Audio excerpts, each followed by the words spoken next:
everybody. Meeting will come to order. This is a duly advertised meeting of the Joliet Zoning Board of Appeals. In our capacity, we hear petitions for relief from the strict provisions of our city ordinance. In matters of this type, the decision of this board is final. In respect, it does not go to the mayor or the city council for any further action. If you disagree with our decision, you do have recourse in a court of record. We also hear petitions for variation of land use. In matters of this type, we act as an advisory committee to the mayor and city council, making a recommendation either for or against it. The final decision on land use is made by the mayor and the city council. The clerk call the roll, please. Ms. Safford? Here. Mr. Alessio? Here. Mr. McShane? Mr. Noctree? Here. Mr. Riggs? Here. Ms. Rohr? Here. Mr. Hennessy? Here. First order of duty would be approval of minutes from the February 17th meeting. Those that should were be in in order. attendance should only vote for this. And we got it. Motion to approve. We have a second? Second. Call the board. Ms. Safford? Abstain. Mr. Alessio? Aye. Mr. Noctree? Aye. Mr. Riggs? Aye. Ms. Rohr? Abstain. Mr. Hennessy? Aye. Now approval of the March 17th minutes would be in order. So move. We have a second? Second. Call the board. Ms. Safford? Yes. Aye. Mr. Alessio? Abstain. Mr. Noctree? Aye. Mr. Riggs? Aye. Moving on Mr. to the Riggs? next agenda item is citizens Oh, to be we're not heard. done. Jim. Yeah. Mr. Riggs, I believe you were absent for the March 17th The meeting? 17th one? Yes, so I believe you would have to He abstain. has to abstain. Okay, abstain. Ms. Rohr? Aye. Mr. Hennessy? Aye. Good. Next agenda item is citizens to be heard on agenda items.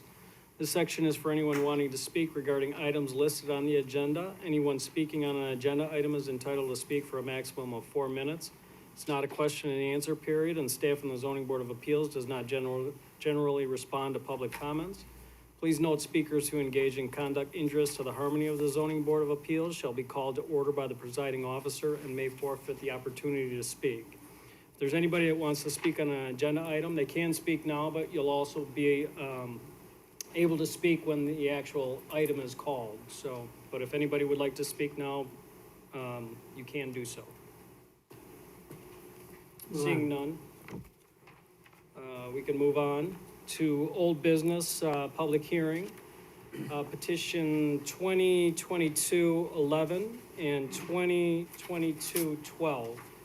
This is a special use permit to allow a fueling center located at the northwest corner of Route 6 and Hollywood Road. And this also includes variations on landscaping requirements. The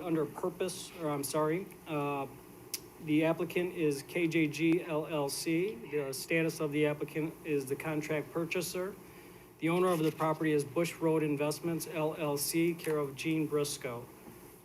The location, again, is the northwest corner of US Route 6 and Hollywood Road. And as stated, where the request is a special use permit and variations. Under purpose, the petitioner is requesting a special use permit for a food and fuel fueling center located at the northwest corner of US Route 6 and Hollywood Road. Fueling center will include an automobile service station, in addition to various accessory uses such as convenience store, drive-up food service, and sale of packaged liquor. Per the zoning ordinance, section 4713.2AN, special uses, general business zoning district, automobile service stations may be allowed as special uses by the mayor and city council with the advice of the zoning board of appeals in accordance with section 47.5.2. Development requires the following 4 variations from the city's landscape and screening regs. Zone 3 requirements, these are variations for both the US Route 6 and Hollywood Road frontages. Landscape area not less than 5 feet wide. These are variations for both the north, 5 feet to 0, and the west, 5 to 0, on those property lines.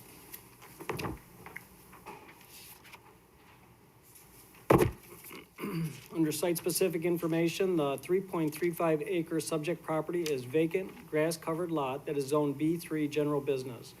The developer is working with city staff to finalize whether the site will have a right-in access from Hollywood Road as proposed in the attached site plan, or just a right-out access southbound on the Hollywood Road. The lower Rock Run Forest Preserve borders the subject property to the north and west, thereby limiting the amount of developable land. The Forest Preserve District of Will County has been working with the city on improvements to the Rock Run Trail corridor, which will run along the east side of the subject property. The trail segment will run between the I-80 Humboldt Road interchange to US Route 6. The plans for these improvements are detailed in an intergovernmental agreement between the City of Joliet and the Forest Preserve District of Will County. Under surrounding zoning, land use, and character, to the north is B3 Lower Rock Run Preserve. To the south is I-2 Distribution Center. To the east is I-2 Industrial. To the west is B3 Lower Rock Run Preserve. Applicable regulations, section 4713.2 special uses, general business districts. Section 47.5.2C, criteria for issuance of a special use permit. And you can see the attached petition. Section 4715E5A34, perimeter landscaping criteria for a non-residential use, abutting property zone for a non-residential use. Section 4719.8, criteria for granting a variation, and you could refer to the attachment. Approval of the requested special use permit along with the 4 requested variations from the city's landscape and screening regs would allow for the development of a food and fueling center at this location. The proposed plan, and you can see the attachments, includes a new 6,000 square foot building with an additional 800 square feet of retail space to the north. The plan includes 10 fuel pumps for cars along the property's east side with an additional 5 fuel lanes for trucks west of the convenience store building. A northbound bypass lane would be located west of the 5 fueling lanes for trucks that do not need stop for fuel. 4 additional truck parking spaces would be located northeast of the truck fueling lanes. Cars entering the site from Route 6 would be required to turn into a separate fueling area that would be located east of the convenience store. The site plan proposal shows 34 parking spaces have been provided, 2 of which are handicapped accessible spaces. On-site stormwater detention would be provided underground at the northern end of the site. Conceptual building elevations are also included with the staff report packet. All public improvements will be required by the Public Works Utilities Department per the city's zoning ordinance and the city's subdivision regulations. Sewer and water connection fees and developer impact fees will be required. Under special information, the petitioner requested deferral of subject petition from March 17th, 2022 Zoning Board of Appeals meeting to allow for additional time to revise the project site plan, and that concludes our staff report. Petitioner present? Yes, Want to come forward, please? thank you. I must swear you in. You swear the evidence you're about to present is the truth under penalty of law. Yes, I do. Name and address, please. Thank you. My name is Lyman Teeman. I'm the attorney for Gas and Wash. And I'm here this afternoon with Leonard McHenry, the owner of Gas and Wash, Brian Hertz from MG2A, our civil engineer, and Michael Worthman from KLOA, our traffic consultant. I've gone through the staff report.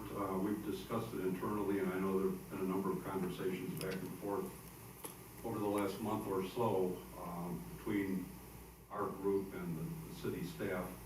And we're generally in agreement with the staff report. The one issue that was brought out that remains unresolved, and certainly we think it's very important for our operation, is the write-in that's shown on our site plan, which is part of your packet, on Hollywood Drive at the north end of our site.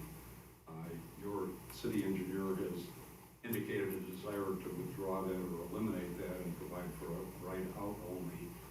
But we believe that that would be detrimental to our operation, and that there are no real traffic hazards or concerns or safety issues that would be evident with the site and the operation we propose by leaving the proposed right-in as part of our site plan.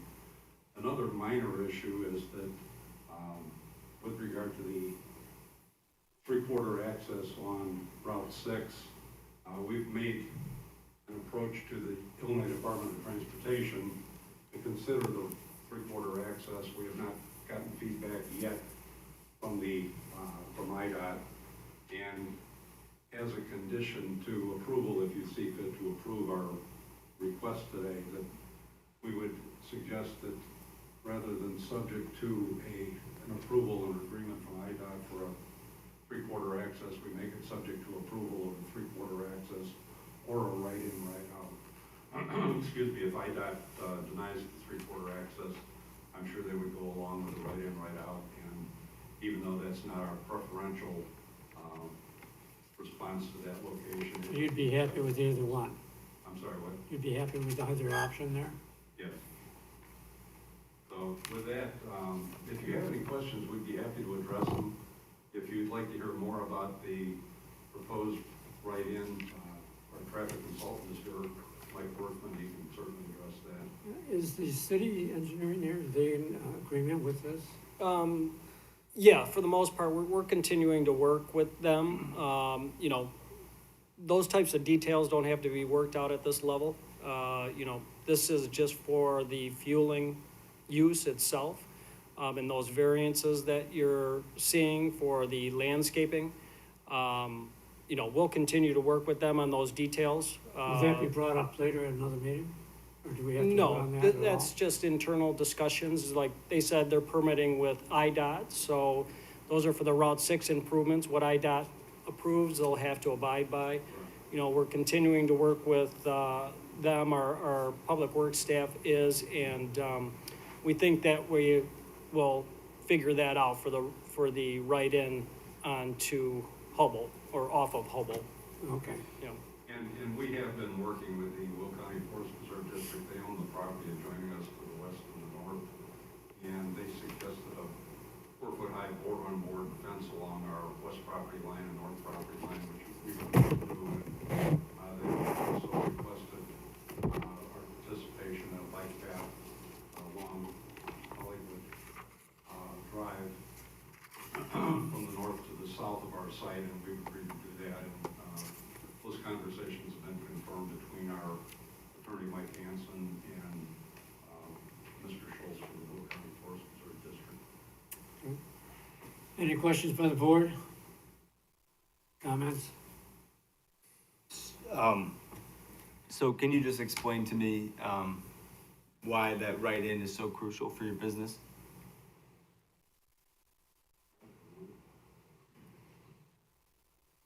Must swear you in, sir. To swear the evidence you're about to present is the truth under penalty of law. Yes. Name and address. Len McHenry, 17112 Point Drive, Orland Park. Thank you. The proposed write-in, first of all, that's for cars only. It's gonna be restricted, so the trucks come up to Route 6 and then come in on the Route 6 exit. So it's just a loop for the trucks. So the trucks are not entering on Hollywood. It's gonna be restricted there. But the car traffic, to take that the right-in out and to run all the cars up with the trucks on Route 6, that seems to generally not work well. We like to keep the cars and the trucks separately. The engineer could talk about how we kept the second truck back, so in case there was a couple of trucks stacked there would be room for the car to come in and go to the auto lanes. But we like to keep the cars and the trucks separately. And for this site, this is a fuel and go. This isn't, we don't have a restaurant in there, sit down, trucks are coming to park, and you could park a couple trucks for short-term parking only. That's all that this is. This isn't trucks trucks everywhere and that, and we just don't generate the, truck traffic that a major truck stop does. So all these trucks coming out, I just don't see that happening where they're all gonna be backed up and you can't get in the place and all that. I think it's a little overdone. Place isn't big enough to run that much traffic through there. So, you know, it's a fuel and go, they can pick up a snack and that's it. But we wanna keep the cars separate from the trucks.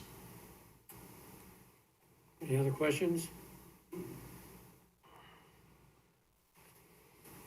Anyone in the audience wishing to speak in favor of this petition? Is there anyone opposed? Before Chair closes you go to a petition. vote, let me just mention, I failed to list the conditions that we're Oh, recommending. okay, go ahead. So one would be submissions of an approval letter from IDOT for the 3/4 access drive onto Route 6. Construction of a 4-foot tall board-on-board fence along the north and west sides of the subject property at the time the property is developed, and then also submission of a landscape plan that we approve. Okay? Okay, the closed petition floor, ask the board for discussion and a motion. Motion to approve. Second. We have a motion second to approve petition 2022-11. Poll the board. Ms. Safford? Aye. Mr. Alessio? Aye. Mr. Noctre? Aye. Mr. Riggs? Aye. Ms. Rohr? Aye. Mr. Hennessy? Aye. Thank you. So the variation is final, but the special use permit will go to city council on May 16th and 17th. Jim, should we take these as separate votes? Oh, that's, yeah, good point, Sonia, sorry. And we got 12 here. Yeah, 2211, We just did you did- call that one Yep, first? they Okay, just did so that's that what they voted for there, so now 12? Yes. Motion to approve 12. Second. We have a motion second to approve. Poll the board. Mr. Alessio? Aye. Mr. Noctre? Aye. Mr. Riggs? Aye. Ms. Rohr? Aye. Ms. Safford? Aye. Mr. Hennessy? Aye. Okay, thank you. Moving on, 202213, the applicant is the same, KGG LLC. Status of the applicant is the contract purchaser. Owner of the property is RJO Investment Trust. This location is the northeast corner of Caton Farm Road and Ridge Road, lots 2, 3, 4, 5, and 7. The request is a special use permit. And under purpose, the petitioner is requesting a special use permit for a gas and fueling center located at the northeast corner of Caton Farm Road and Ridge Road. The fueling center will include an automobile service station in addition to various accessory uses such as convenience store, car wash, drive-up food service, and sale of packaged liquor. Per the zoning ordinance, section 4713.2A N, special uses, general business zoning district, automobile service stations may be allowed as special uses by the mayor and city council with the advice of the zoning board of appeals in accordance with section 47.5.2, section 4713.2A F, special uses, general business zoning district states that automatic or manual car washing establishments may be permitted as special uses within a B3 zone, but not within 100 feet of residential zone districts. Car wash building will be located over about 180 feet from the nearest residential zone.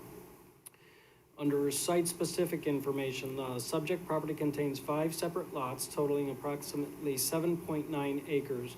Property is currently undeveloped, but was platted and zoned for commercial development as part of the Caton Farm and Ridge Road Commercial Subdivision, which was approved in 2006.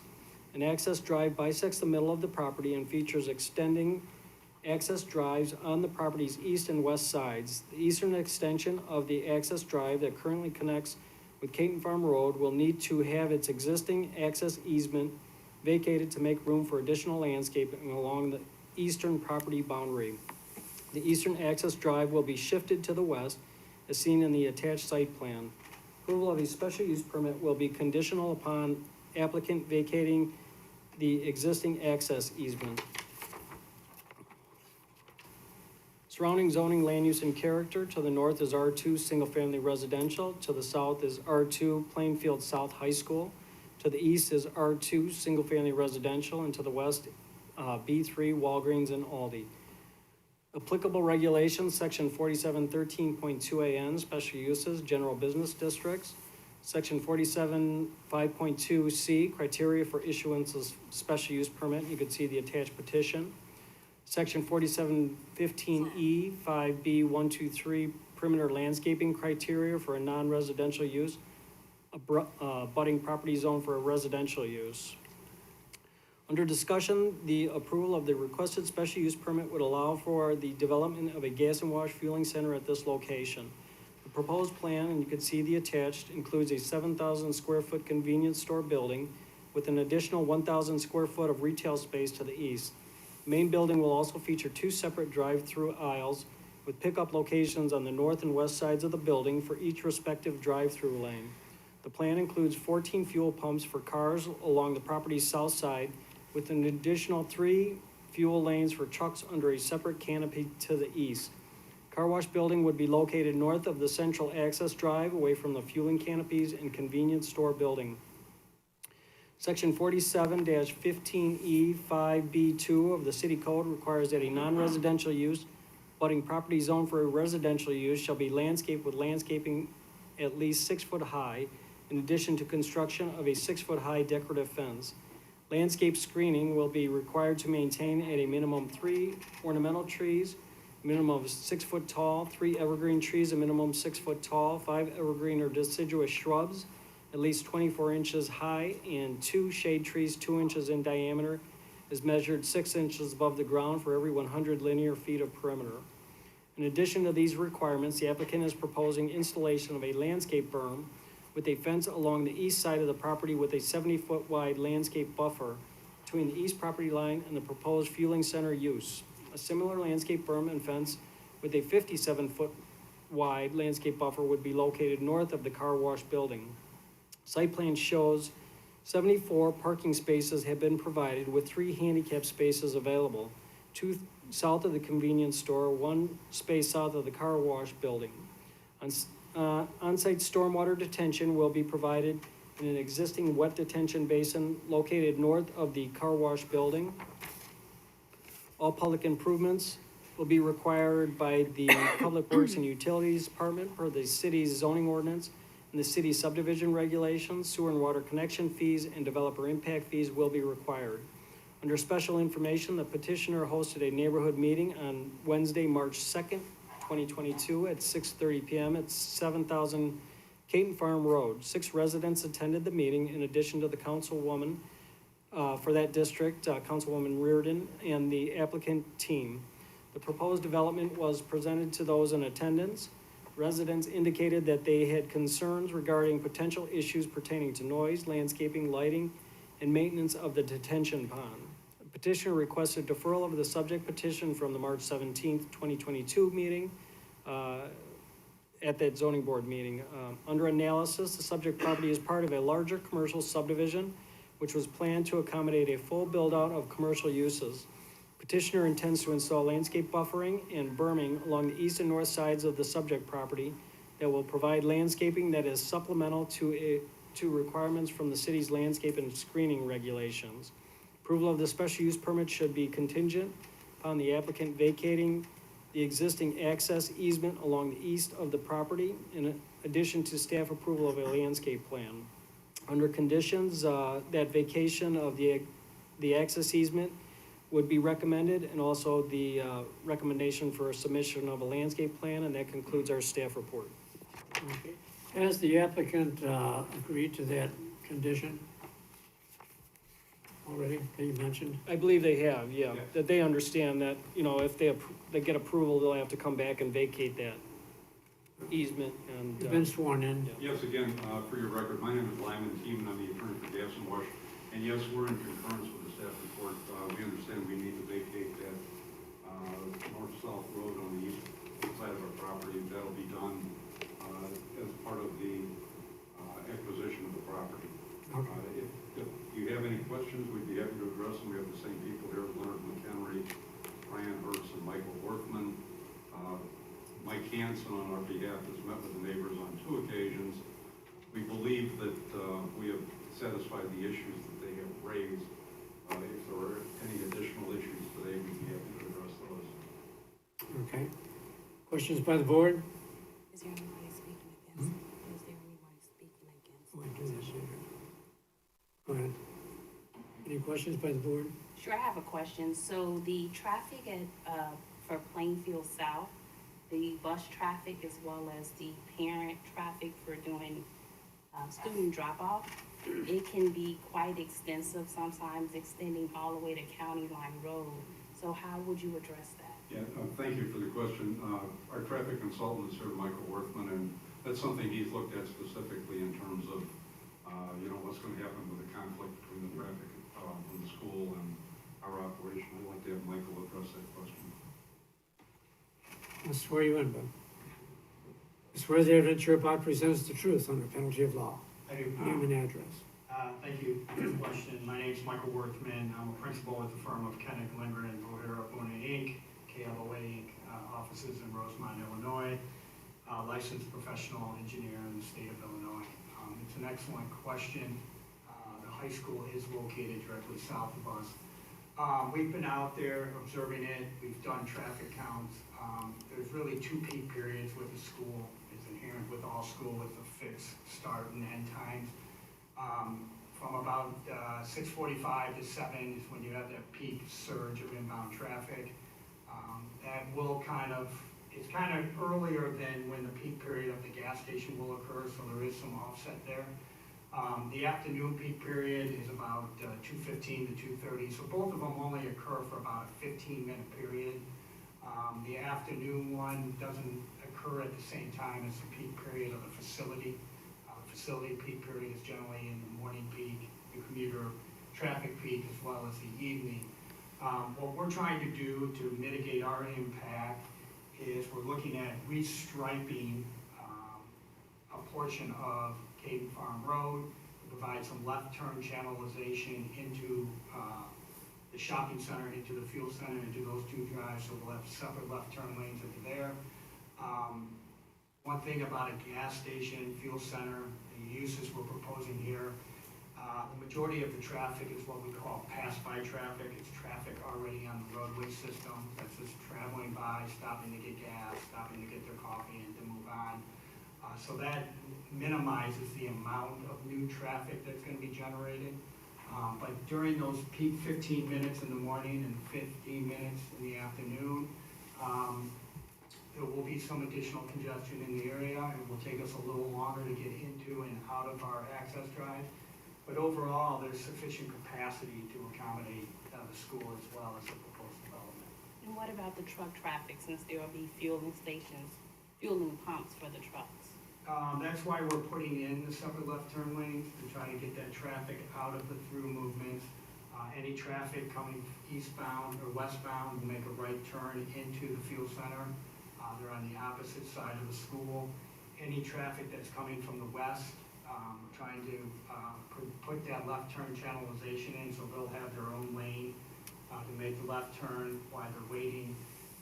Truck traffic also can use the access road on Ridge Road, where there's a right in, right out to get into the development too. And then what about making a left-hand turn onto Caden Farm? Yeah, at times, particularly during those 15-minute peak periods, you will have to wait a little bit, as you do at any unsignalized stop sign controlled intersection along a higher volume road with Caden Farm. But there will be sufficient gaps in the roadway system to get in there. But at certain times, you may have to wait a little longer. We may have a queue of 1, 2, 3 vehicles waiting to get out. One advantage that we have here is we have a traffic signal at Ridge and Caden Farm. So that's turning every 2 minutes. So it's stopping the traffic on Caden Farm. That provides additional gaps in the roadway system. And then finally, a lot of juniors and seniors that attend Plainfield South are learning to drive or are new drivers. Do you anticipate any additional safety concerns with those drivers with this right in, right out, and left turns without any traffic control signals there? We're designing everything to the standards of your community, to the Illinois Department of Transportation, so we're doing everything we can. We understand understand new drivers, but new drivers come into these situations anywhere they're driving within the roadway system. We're doing everything we can to minimize our impact and to address any of these concerns. Thank you. Thank you. Have a good day. Any other questions? Anyone in the audience wishing to speak in favor of this petition? Anyone opposed? Want to come forward?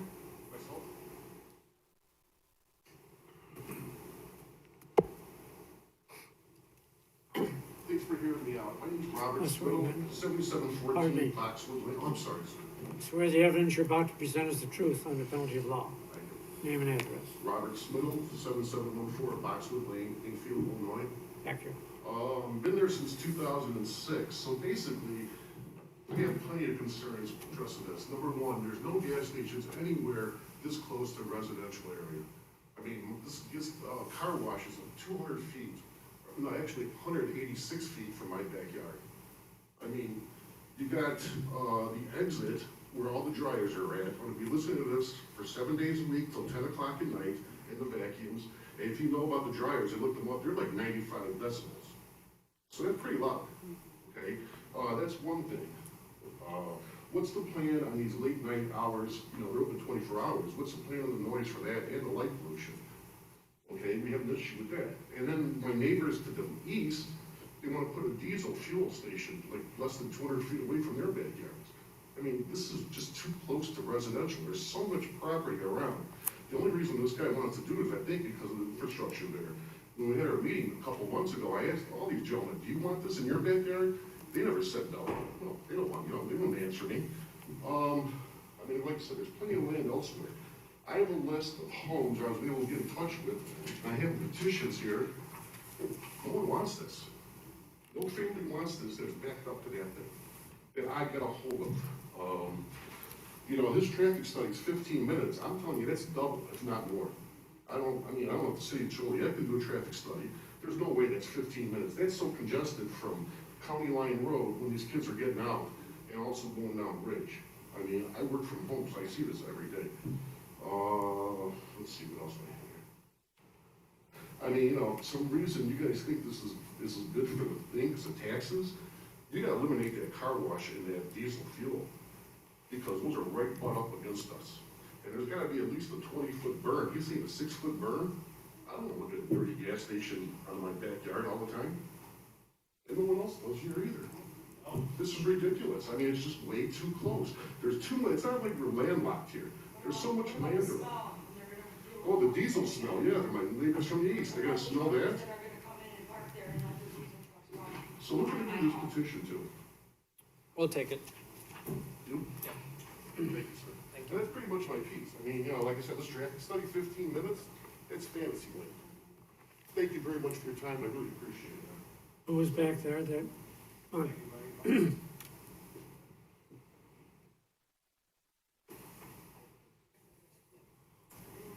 you swear the evidence you're about to present is the truth under penalty of law. I do. Name and address. My name is Janine Moser, and I'm located at 2409 Red Oak Court, and that little blue pool right on that property line. I am a resident of Autumn Fields, and I came here today to express the many concerns I have with a gas station with a convenience store attached and a car wash being built in the proposed location. First of all, my property line sits right along the proposed area. After giving much thought and consideration to this matter, I would like to say that I do not support this decision because I feel that construction so close to residential living is a detriment to public health, safety, morals, comfort, and general welfare of our community.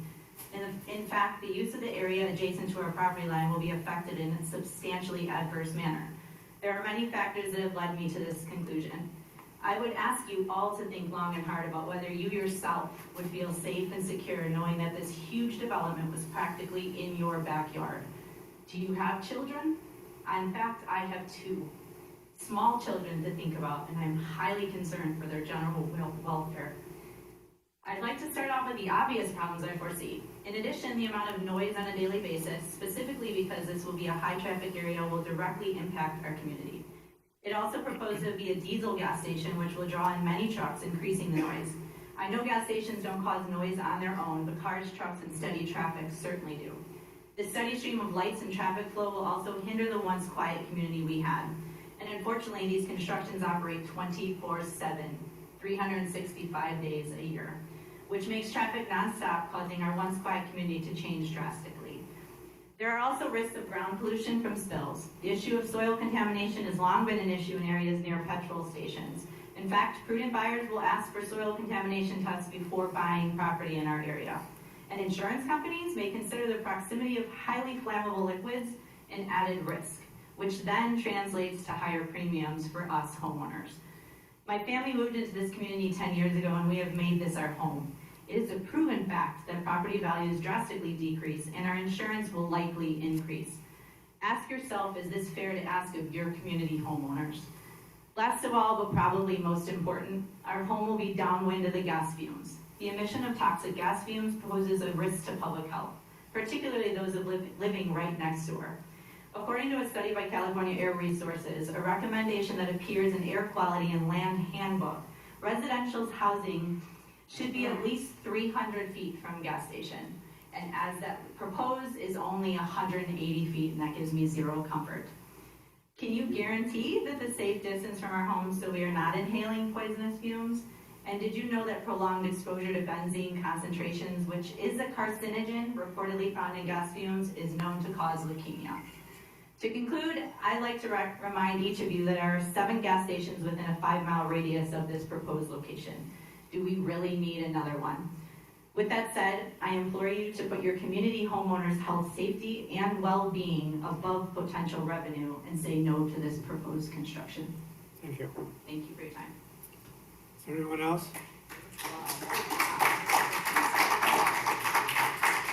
Any comments, Mr. Tiny?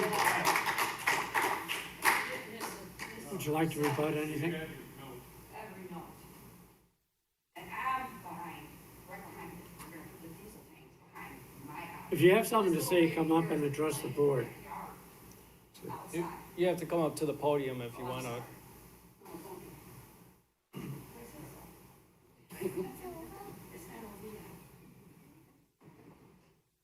I'll swear you in.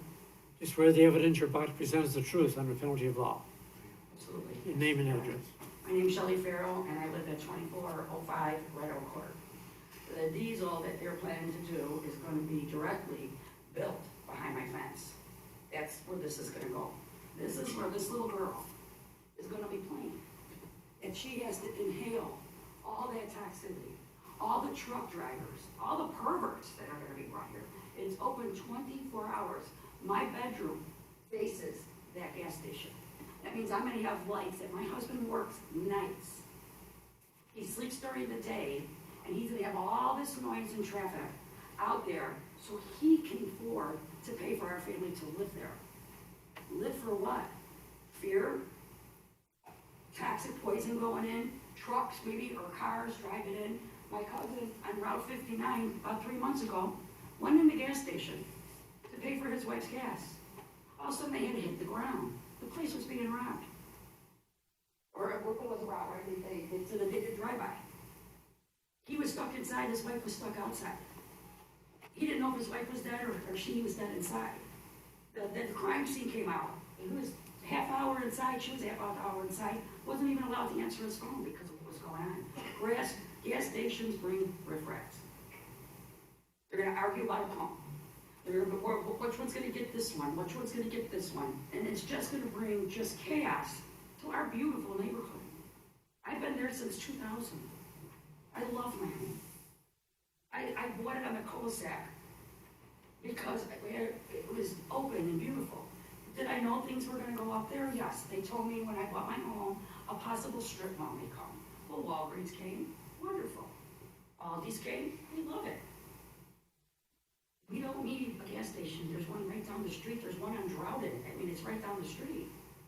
No gas station should live behind anybody's home. That's all I really have to say, because anything I was gonna say, she did every single no. Thank you. I'm begging you to protect our homes and protect our children and I drive my granddaughter to school because what you're saying is not true, sir. Well, I drive my granddaughter to school. She goes to Plainfield South. It takes me at least even a half an hour. I gotta leave at 6:20 to get her dropped off at school and can't even really get out of my subdivision. Then the buses come by. And then as I drop her off, I gotta go through the line. And then coming out, I gotta come back into the traffic again. And with the buses coming, his time is not right. Are you right with the morning traffic? Yes, his times are accurate, but the times getting in and out are not accurate.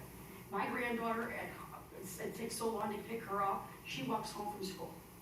All this traffic, that the chance of my granddaughter getting killed, because this guy's mad because he was cut off. So he's gonna hit the pedal because he's gotta get gas in his car and possibly strike a child. This is danger. It's danger all the way around. Fumes are danger, people are danger. It's danger in this world today, period. We live in a dangerous world. And everybody's in a rush, and everybody wants to argue.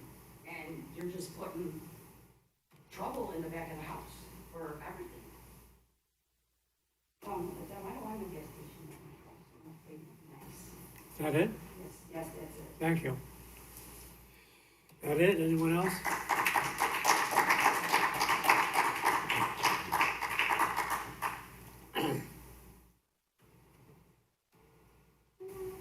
Hi, I'm Len McHenry. Again, I'm the owner of Food and Fuel and Gas and Wash.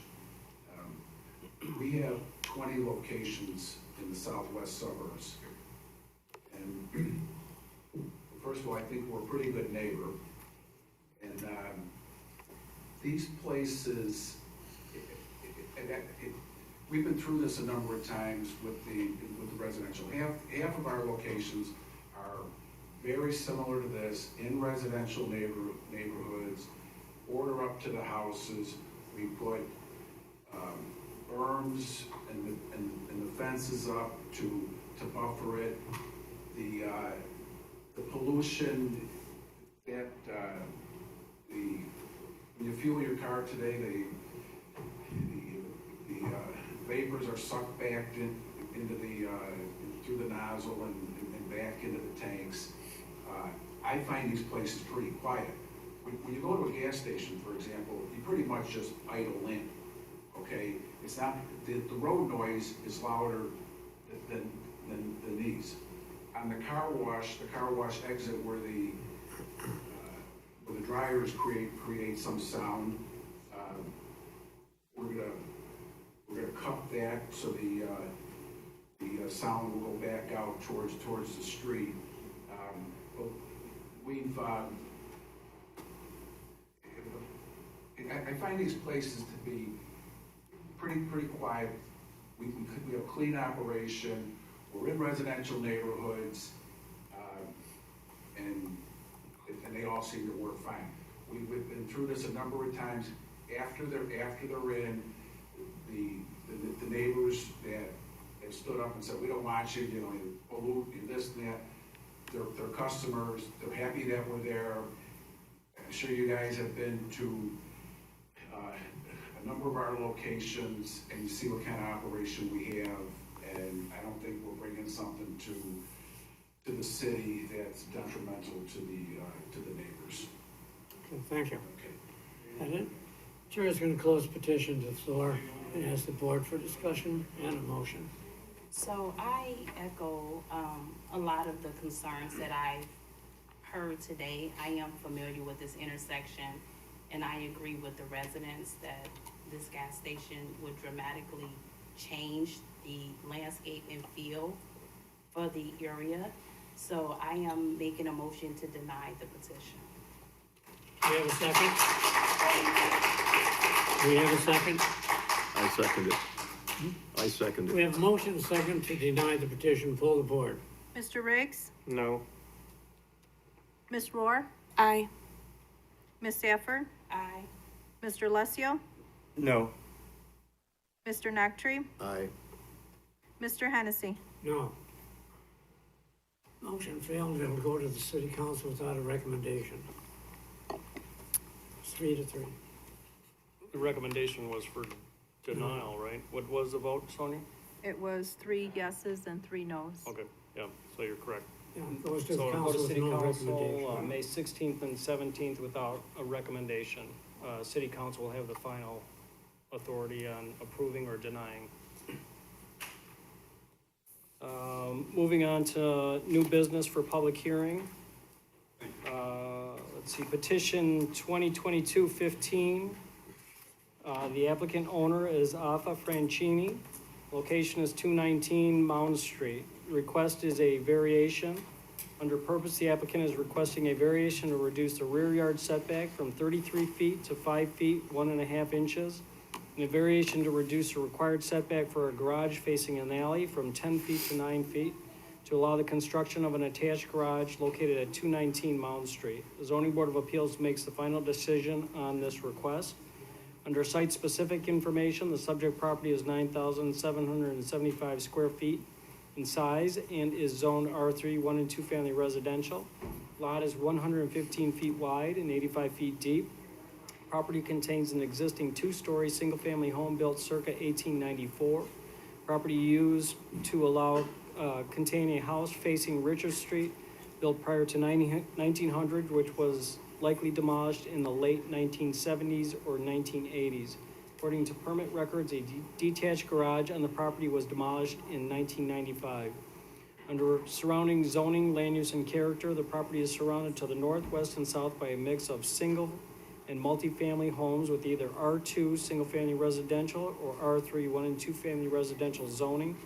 Property to the east across Richard Street is zoned R3 and is occupied by Christ Temple Church.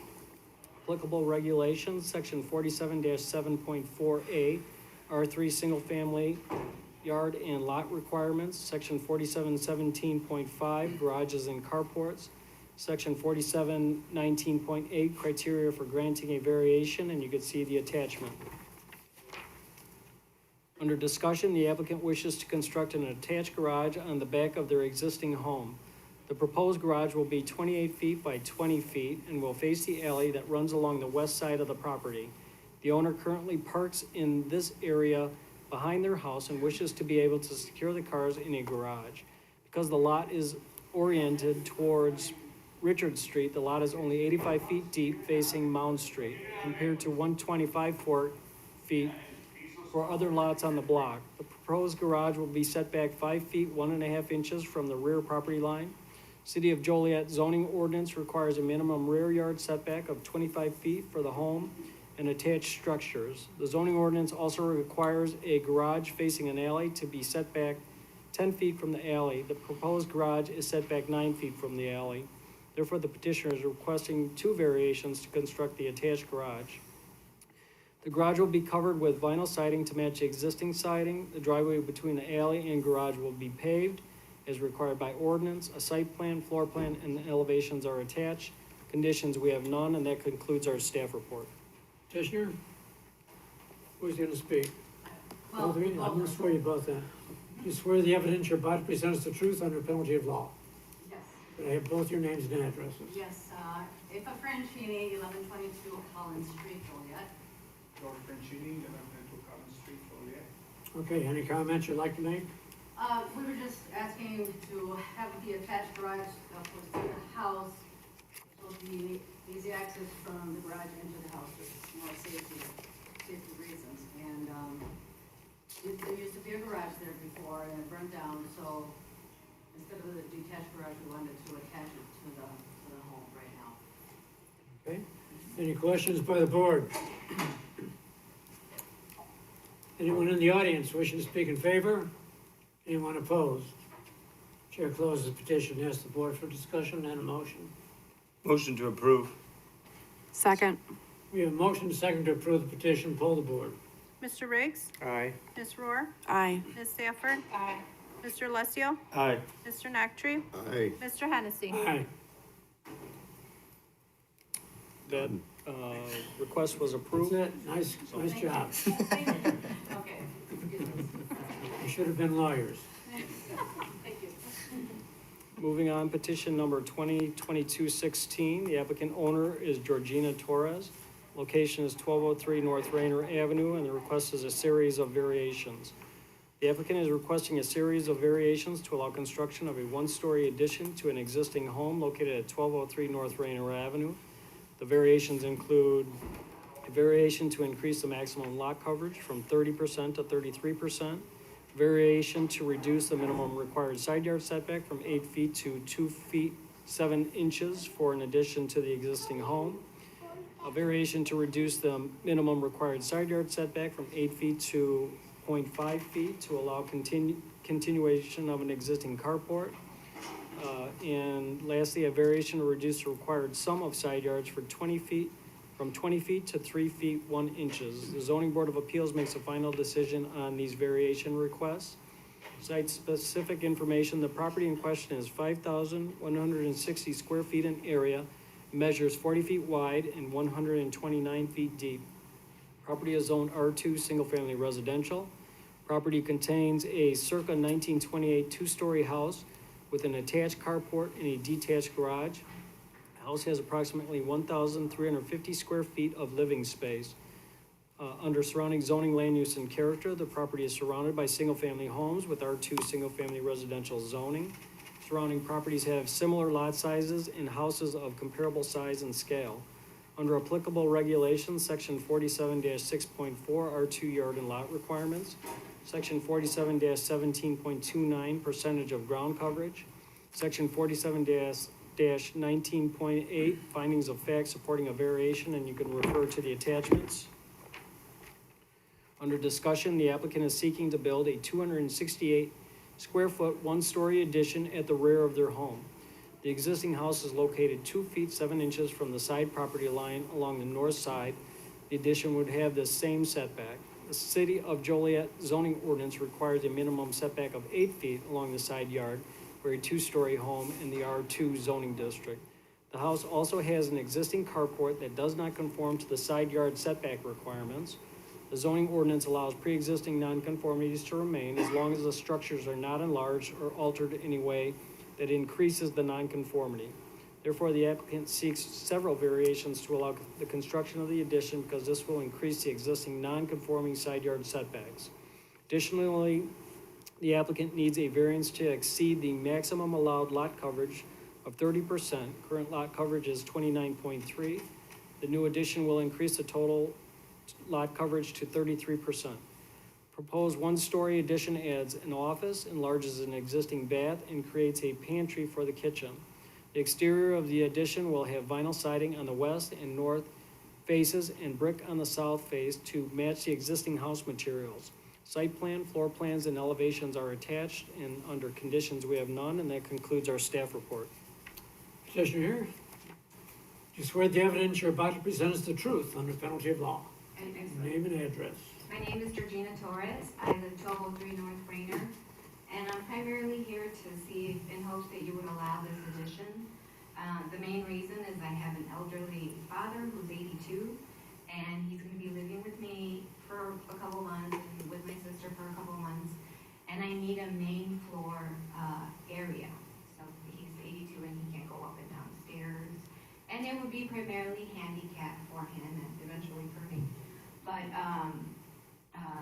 that's the main reason why we need that addition. And in the area that it's at, I mean, it's already an existing bathroom, and the area is just wasted space, so it would be perfect.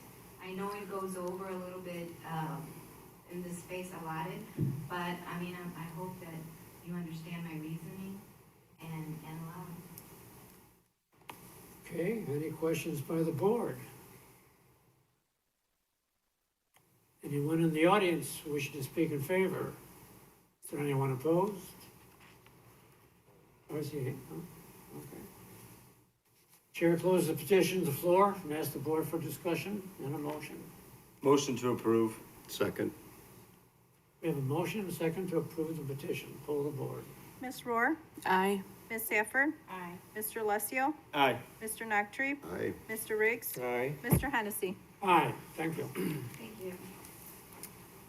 Moving on to the next agenda item is 2022-17. The applicant is Forte Academy Incorporated, Thomas Planera II. The owner is Polito LLC. The location is 220 North Larkin Avenue. Request is a special use permit. Under purpose, the applicant is requesting a special use permit to allow a non-public therapeutic day school located at 2220 North Larkin Avenue. Zoning Board of Appeals is the final decision-making body for the special use permit request. Under site-specific information, the subject property is an approximately 42,300 square foot lot located on the east side of Larkin Avenue. Property is zoned RB restricted business. Lot contains an existing 8,181 square foot, one-story commercial building, an accessory parking lot with 45 spaces. Proposed school will occupy the entire building. Building was most recently occupied as an insurance company. In 2002, the zoning board approved variation requests to reduce the setback from 10 to 4 for a monument sign located in front of the building. Under surrounding zoning, land use, and character, the property in question is located along the commercial section of Larkin Avenue, south of Glenwood Avenue.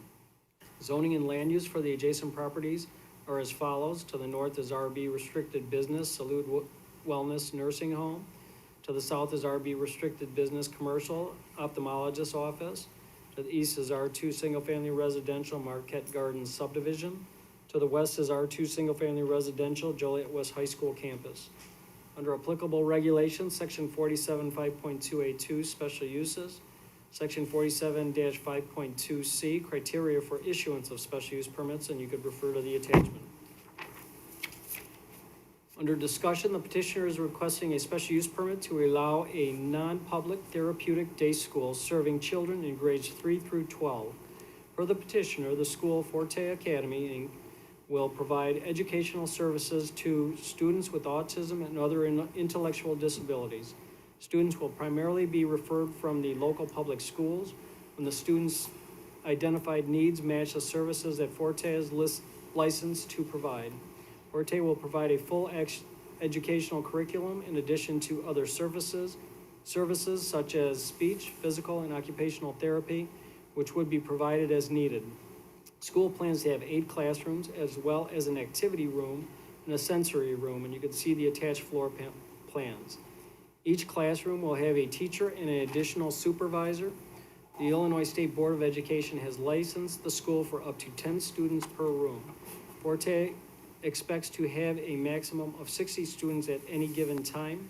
In addition, the classroom supervisors, the school expert, expects to have 3 to 6 additional staff members. In total, the school expects to employ approximately 20 to 30 full-time staff members. The hours of operation would be 8 a.m. to 3 p.m. Monday through Friday. City of Joliet zoning ordinance provides that schools are special uses in the RB zoning district, that such uses must be located at least 40 feet from any lot in a residential district. Building in question is located approximately 160 feet from the rear property line, which is adjacent to a residential district and so meets this requirement. There are landscaped areas and a 6-foot wooden fence for screening along the north and east sides of the property. There is additional landscaping near the building entrance and along Larkin Avenue. The dumpster area located on the eastern landscape island in the parking lot is screened on 3 sides by masonry walls. Parking lot contains 45 total spaces, including 2 ADA compliant spaces, which is adequate for this use. Local school districts provide the transportation for students using third-party services, which could include cars or small vans. Staff would receive the students at the main entrance facing the parking lot. Under conditions, if the zoning board desires to approve the special use permit, the following conditions would be included. 1, that the special use granted shall herein terminate and lapse unless the building permit or certificate is occupied no later than 180 days. 2, should the property be declared a public nuisance, it shall be subject to a rehearing and possible revocation of the special use permit. And lastly, that the business shall be registered with the city clerk's office, and that concludes our staff report.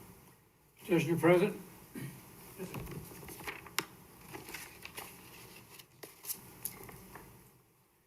I swear the evidence you're about to present is the truth on the penalty of law. I do. Name and address. Thomas Spinner, 195 West Joel, Chicago Heights, Illinois. I'm the attorney and principal of Forte Academy and the petitioner. I have with me also the director of this curriculum for the school, with me Ms. Lisa Caparelli, and I also have one of the owners of the building itself. We have a right to purchase once we get the school up and running, hopefully. Any other comments? Questions by the board? You're gonna occupy the entire building, or? Yes, Yeah, the whole building will be considered a school, a special needs school. It is directly across the street from Joliet West. Hopefully we'll be servicing most of their students, which will assist them and assist us, but the whole building is going to be strictly for a special needs school. Okay. Is there a lot of internal construction work that needs to be done there? I've been in that building. Oh, It was an no, no. insurance agency, and I know it's pretty much cut up into small spaces. Is that to your advantage or not? Actually, if you recall, when you walked into the building, it was split in half, and they had two very large open areas. Yeah. And the offices along the outside of the building, those are serving as school, some of them are being opened up in between each other to be one classroom and administrative offices on one side. And we have created a new 8 rooms in the center area that was wide open. We got rid of all of the cubicles still. Now the cubicles are all out of there. So it's one big open area that's, the walls are being put up. We've submitted the building plans. I think you have them in the record. And we're just now awaiting, hopefully, approval for the special use so we can continue with the build out and the inspectors can inspect it as a school. Thank you. Are there any questions by the board? Anyone in the audience wishing to speak in favor? Anyone opposed? Chair closes the petition and asks the board for discussion and a motion. Motion to approve. Second. We have a motion and a second to approve the petition. Poll the board. Mr. Alessio? Aye.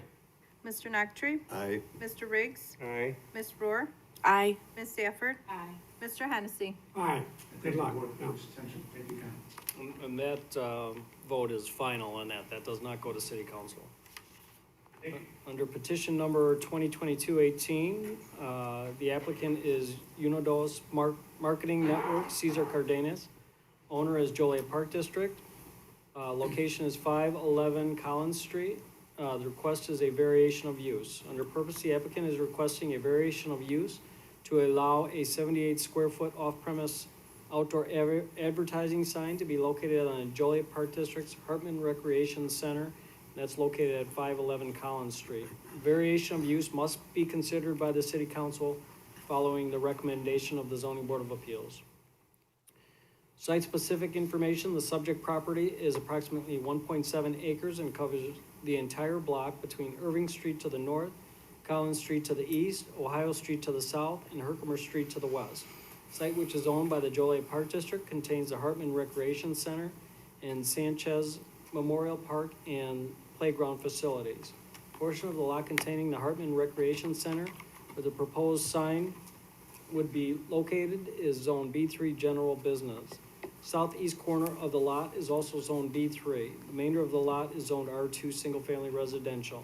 Surrounding zoning, land use, and character, the east half of the property is surrounded to the north, east, and south by commercial properties that are Zone B3 General Business. The west half is surrounded by residential properties that are Zoned R2 Single Family Residential and R3 1 and 2 Family Residential. Properties that are adjacent to the proposed sign located are all Zone B3. Under applicable regulations, section 471721 signs, and section 4717-28 variation of use.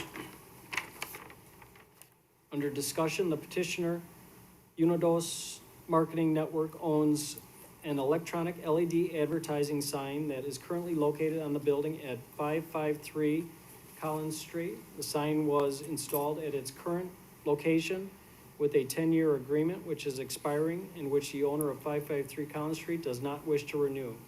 The petitioner is seeking a new location for the sign and has made an agreement with the Joliet Park District to share advertising space of the sign in order to place the sign on the Hartman Recreation Center. Sign has 8 message slots that are displayed at a rate of 1 every 10 seconds. Each group would use 4 slots. Park District would use their space for Park District-related messaging. Petitioner would advertise for local businesses, some of which currently include Darcy Motors, Silver Cross Hospital, and Joliet Junior College. Because the sign will advertise businesses and locations not on the premises, petitioner must seek the variation of use to allow an off-premise sign at this location. According to the petitioner, Unidos Marketing Network will be responsible for the installation and management of the sign. Company specializes in bilingual marketing around the Joliet community. Most of their messages are on this sign will appear in both Spanish and English.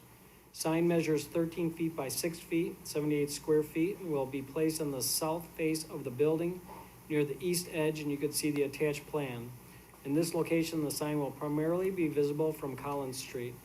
Under conditions, if the zoning board desires to recommend approval of the variation of use, the following conditions would be included. One, that should the sign be declared a nuisance, it shall be subject to a rehearing and possible revocation of the variation of use. And that concludes our staff report. Petitioner present?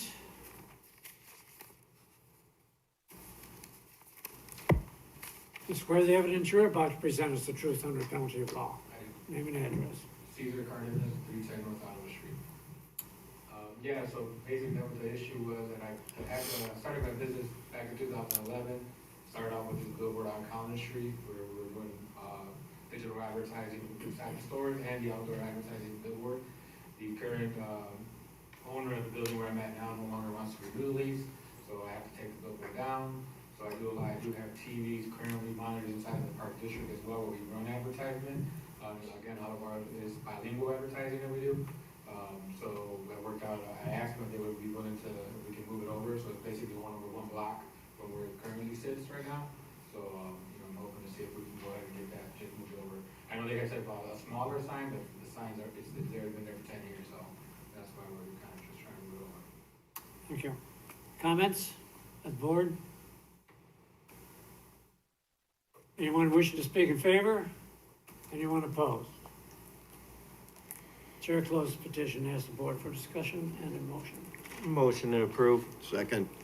We have a motion and a second to approve, poll the board. Ms. Sanford? Aye. Mr. Alessio? Aye. Mr. Noctree? Aye.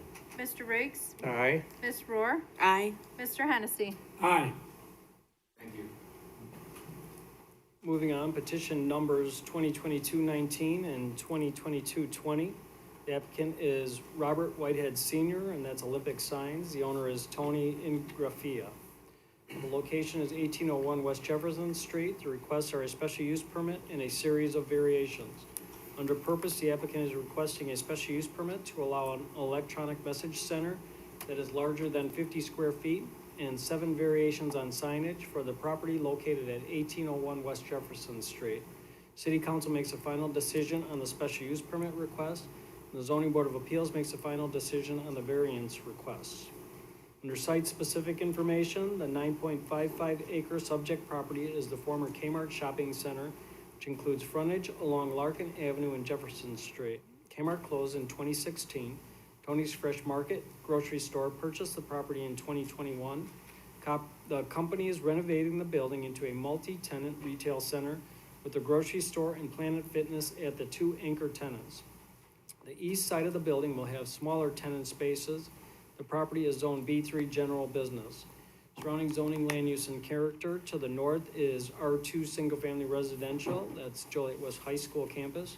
To the south is B1 neighborhood business and B3 general business, and that's mixed commercial. To the east is the same, B1 and B3 with mixed-use commercial. And to the west is B3 with automobile or dealership use.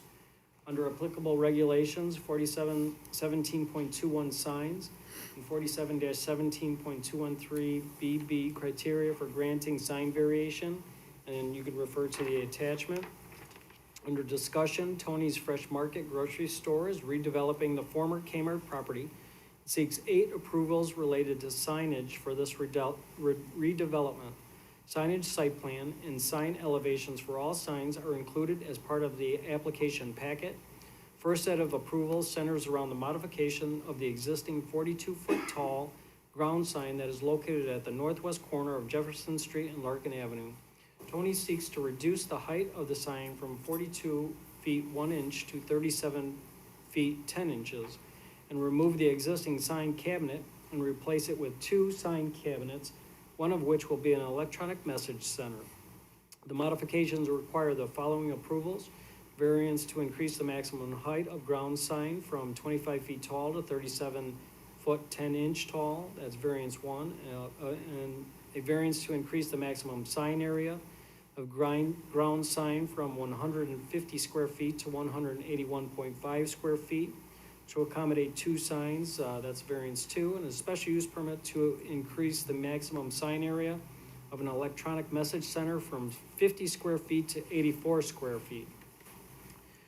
The second set of approvals is related to ground signage. Tony seeks a variance to allow a second ground sign along Jefferson Street because the city limits properties to 1 ground sign per street front.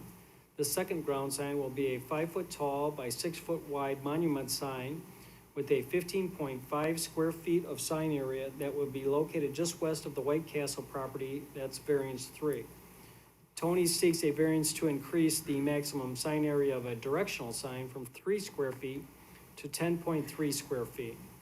The proposed directional sign will be located northwest corner of the property, and that's variance 4. Tony's also seeks a variance to increase the maximum sign area of the monument sign from 150 square feet to 200.7 square feet, variance 5. This 20-foot tall by 10-foot wide monument sign will be at the retail center's Larkin Avenue entrance. All of these proposed ground signs will include landscaping at the bases. As part of the redevelopment of this property, Tony's is installing landscaping along Larkin Avenue, Jefferson Street, and Oneida Street. The third set of approvals relate to the total amount of signage at this property. City allows properties in the B3 General Business District total signage amounting to 200% of the property's street frontage up to a maximum of 900 square feet of sign area. Tony seeks a variance to increase the total sign area from the 900 square feet maximum to 913.15 feet, square feet, and that's variance 6. This request to increase the total sign area for the property includes future tenant panels on the Larkin Avenue monument sign, but does not include future wall signage or any other signage for future tenants, including Planet Fitness. For this reason, Tony seeks an additional variance to allow future tenants the ability to have signage without having to seek individual sign variances. Therefore, variance 7 is to allow additional signage at the property for future tenants based on a formula of 2 square feet of signage per each linear feet of frontage. Under conditions, we have none, and that concludes our staff report. Petitioner?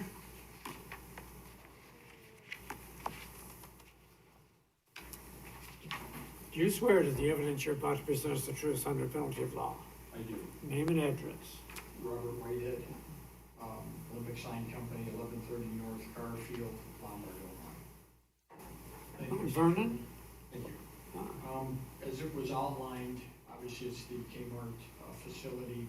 It's going to be divided up into Tony's Fresh Market, as was mentioned, as well as the multiple tenants on that property as well. The signage, we did our best to kind of lay out and give the new tenants that are moving in identification with the one large pylon sign, as well as the smaller ones, and the entrance on, I believe that's Larkin. Having done these Tony's Fresh Markets and been fortunate to work with these folks for close to 30 years, they do this right. They're gonna put a lot of money into this property, into the new building, the redoing everything.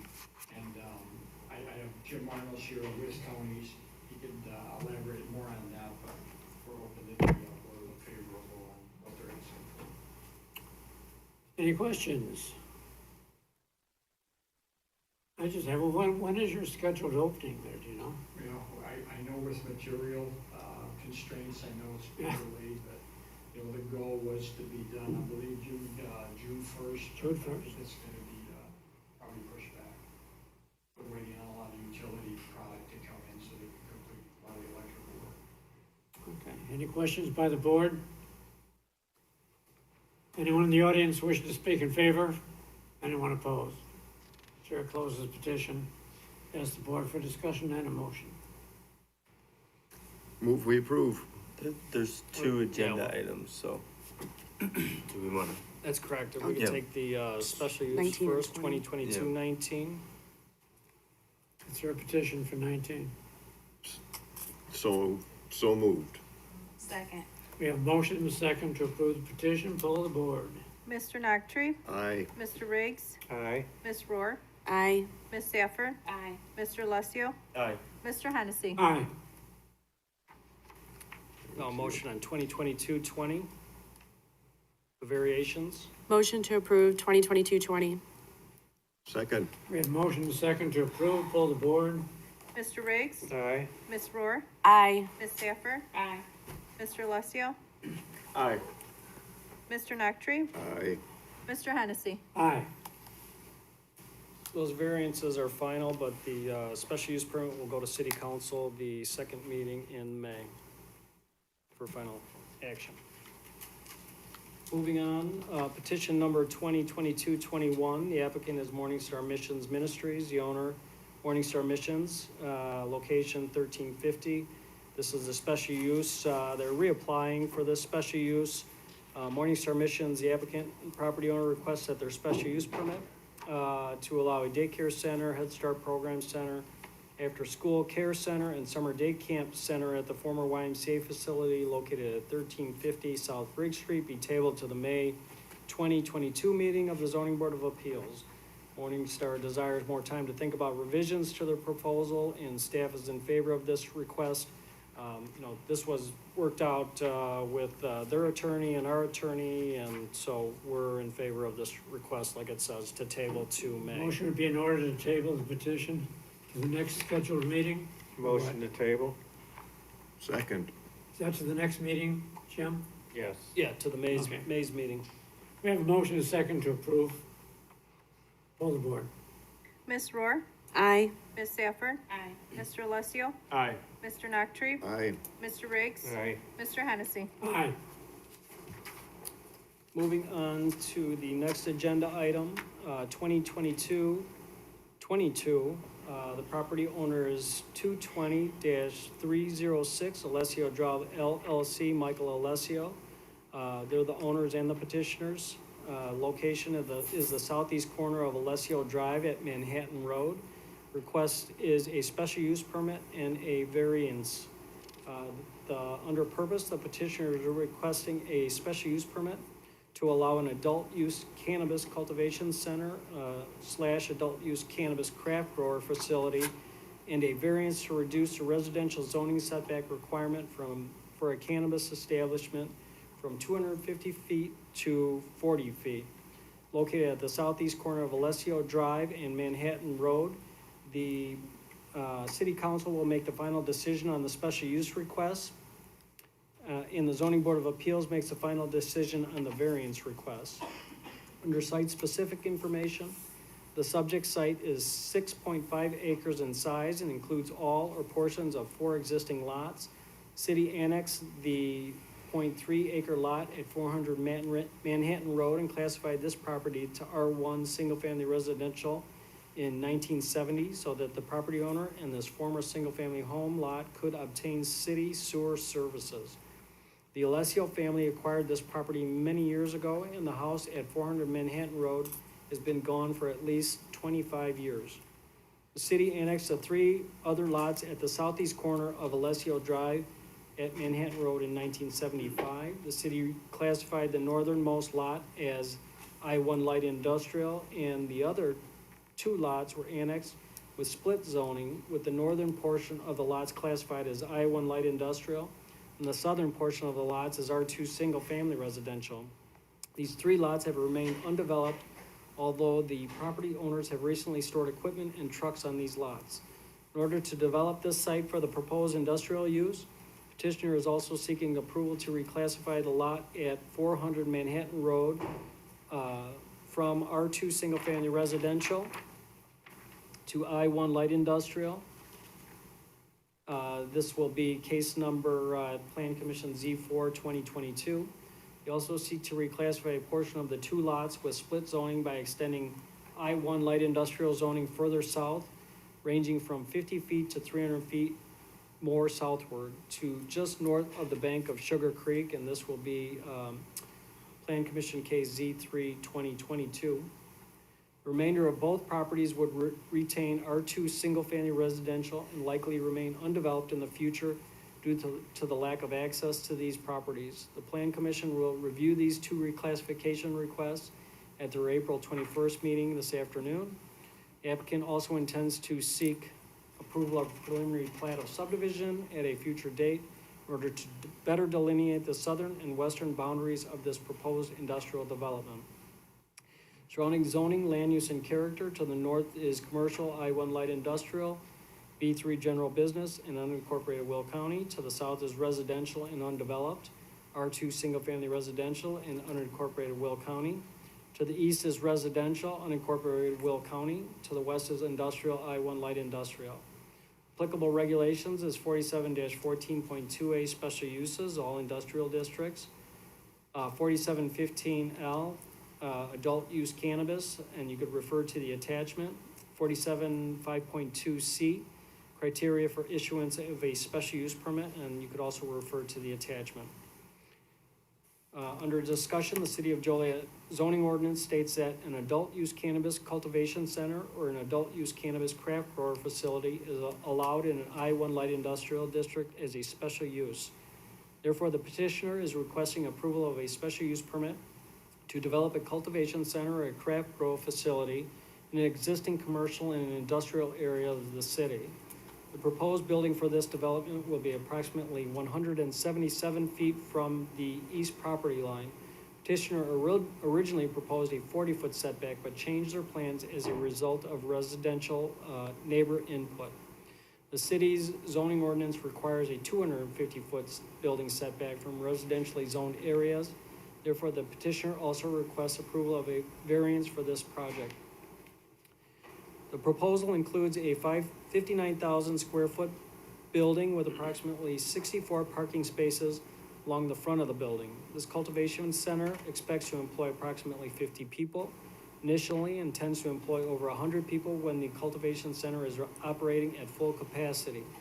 The proposed site plan includes a small loading dock area to the rear of the building, as well as an on-site stormwater detention. Conceptual site plan, conceptual landscape plan, and building elevations can be found as attachments to the staff report. City's engineering division has reviewed the submitted traffic impact study and has determined that the proposed development will have a minimal impact on operations at the Manhattan Road and Alessio Drive intersection. Future development would require a connection to city water and sewer. In addition, public improvements, landscaping, screening, paving, curbing, site lighting, and adherence to the city's non-residential design standards will be required as per city ordinances. Sewer and water connection fees and development impact fees will also be required for the future development. Petitioner presented their proposal at a neighborhood meeting on Tuesday, April 5th at 6 p.m. at Stone City Post, VFW. Property owners within 600 feet of the proposed development were specifically invited. Approximately 15 people attended this meeting. As a result of this meeting, the petitioner changed their site plan proposal to provide a wider building setback from what was originally proposed. Under conditions, if the zoning board desires to recommend approval of the special use permit, following conditions would be included. 1, that plans shall be submitted immediately to rectify existing site violations. All site work shall be completed within 90 days of ordinance approval. 2, that the building shall be at least 177 feet from the east property line as shown on the attached conceptual site plan. 3, that a site plan and landscaping plan shall be submitted and approved by staff as part of the future building permit application process. 4, that architectural plans shall be submitted and approved by staff to ensure compliance with the city's non-residential design standards as part of the future building permit application process. And 5, that the special use granted shall herein terminate or lapse unless a building permit or certificate of occupancy is obtained no later than 180 days. 6, should the property be declared a public nuisance, it shall be subject to a rehearing and possible revocation of the special use permit. And 7, failure to comply with any of the above conditions would result in a rehearing and a possible revocation of the special use permit. And that concludes our staff report. Petitioner? Good afternoon. You swear the evidence you're about to present is the truth under penalty of law. I do. Name and address. My name is Carla Holy Country Otis. I live in Shoalwood, Illinois. Thank you. Thank Thank you, Mr. Hennessy. The nature of this property is, as indicated on Richard Street, Manhattan Road, referred to as Alessio Drive, which is a public road. It's owned by the city of Joliet, but it absolutely has no improvements whatsoever. There's a dead end into Mathis and Gas. The Alessio family has owned this parcel of property. I think my parents bought it in stages. I think they started buying it back in 1965. And each of the improvements that have been made have come from the, where the dead end piece of the property lies, and then as it comes toward Manhattan Road. This particular development is an opportunity for the southeast side of Joliet to have a $5 million site plan put together, and that is not including any cost of the real estate. It also does not include any of the interior. That's just a shell of the building. The interior of the building will cost approximately $14 million. And the reason it costs so much is because it's a cultivation center. And every single agency that possibly can control the use and the cultivation of cannabis has an indication to the ultimate business owner of how it will be done and how it's done safely. I suggest to you that 400 Manhattan Road, as indicated by Mr. Torrey, is a vacant lot. Right now, it's indicated it's R2. The only reason we're asking that to be modified is so that it can be part of our vegetation and landscaping plan. I found that our public hearing was very, very successful. And the reason it was successful is because people were heard. Though there was a small minority of the surrounding property owners that attended, those that did attend were allowed to speak, and we, in fact, learned from some of their concerns.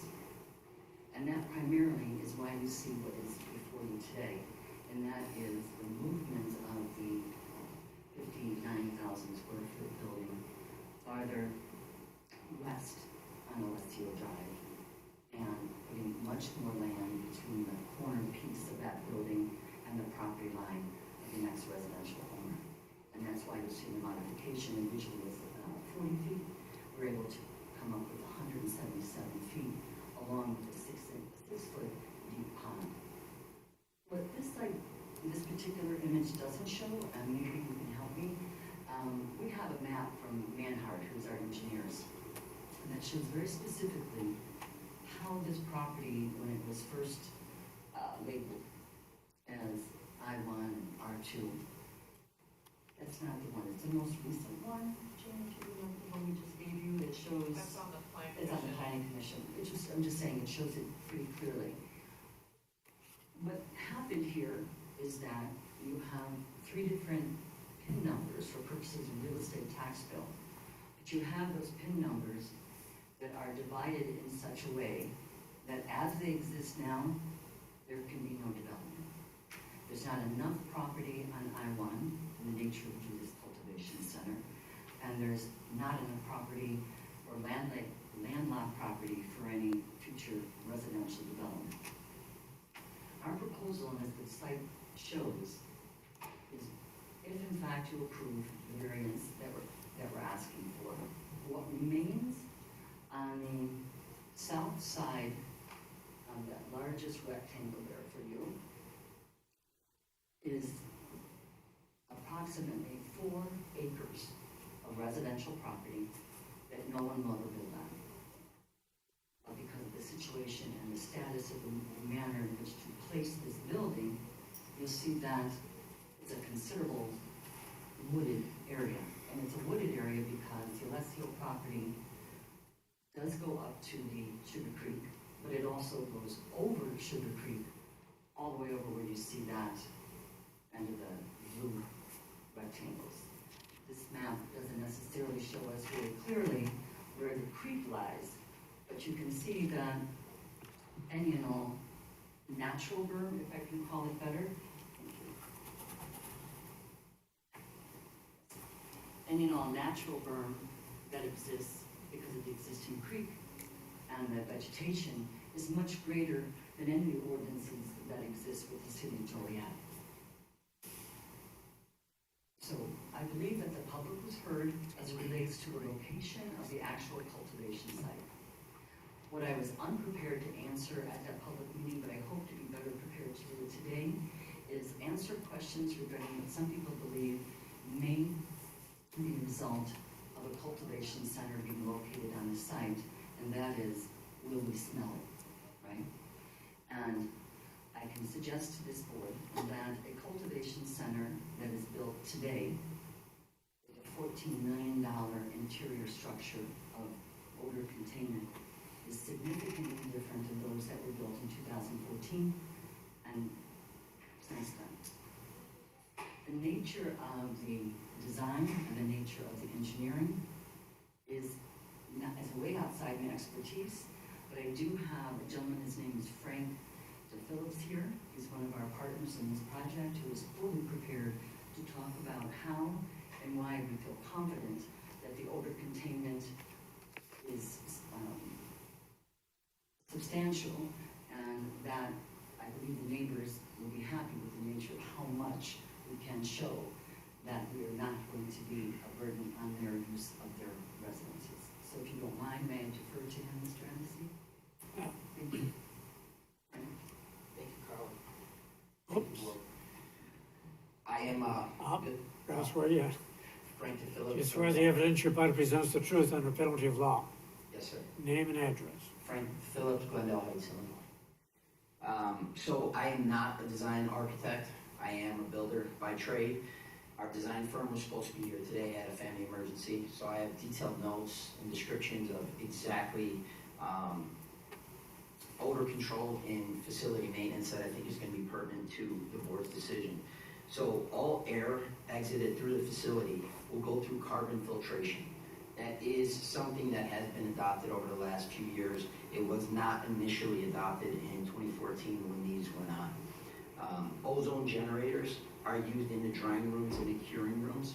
And the drying rooms and the curing rooms are typically where you smell what we know as a cannabis smell. Those ozone generators prevent mold. They eliminate odors. All the vestibules and corridors that have exit doors will be negatively pressurized. So when a door opens to the exterior, the smell does not blow out with the door opening as a positive pressure room would be. Grow room, vault, and the drying room will all have weather stripping on top of the doors, which is just a standard thing, which also contains smell. The bulk of the smell is in the dry room and the curing room as well. It's not in the plant or the vegetation rooms. And each one of those rooms will be on their own specific P-TEC unit, which is just contained within that room. Standard alcohol mats, spray. Everyone who goes into the facility is required to wear gowns, clear facial coverings. So we are very prepared for the odor control in this facility. And those are some of the main concerns at our community hearing. So I wanted to make sure we had good detailed notes based on our plan. Questions by the board? What is the security gonna be at the premises? The security is mandated by the state of Illinois, just like every other retail and cultivating center. There's a full security plan that will be presented to the board. So standard security is all the surrounding areas will be, I actually have some. Bear with me on that.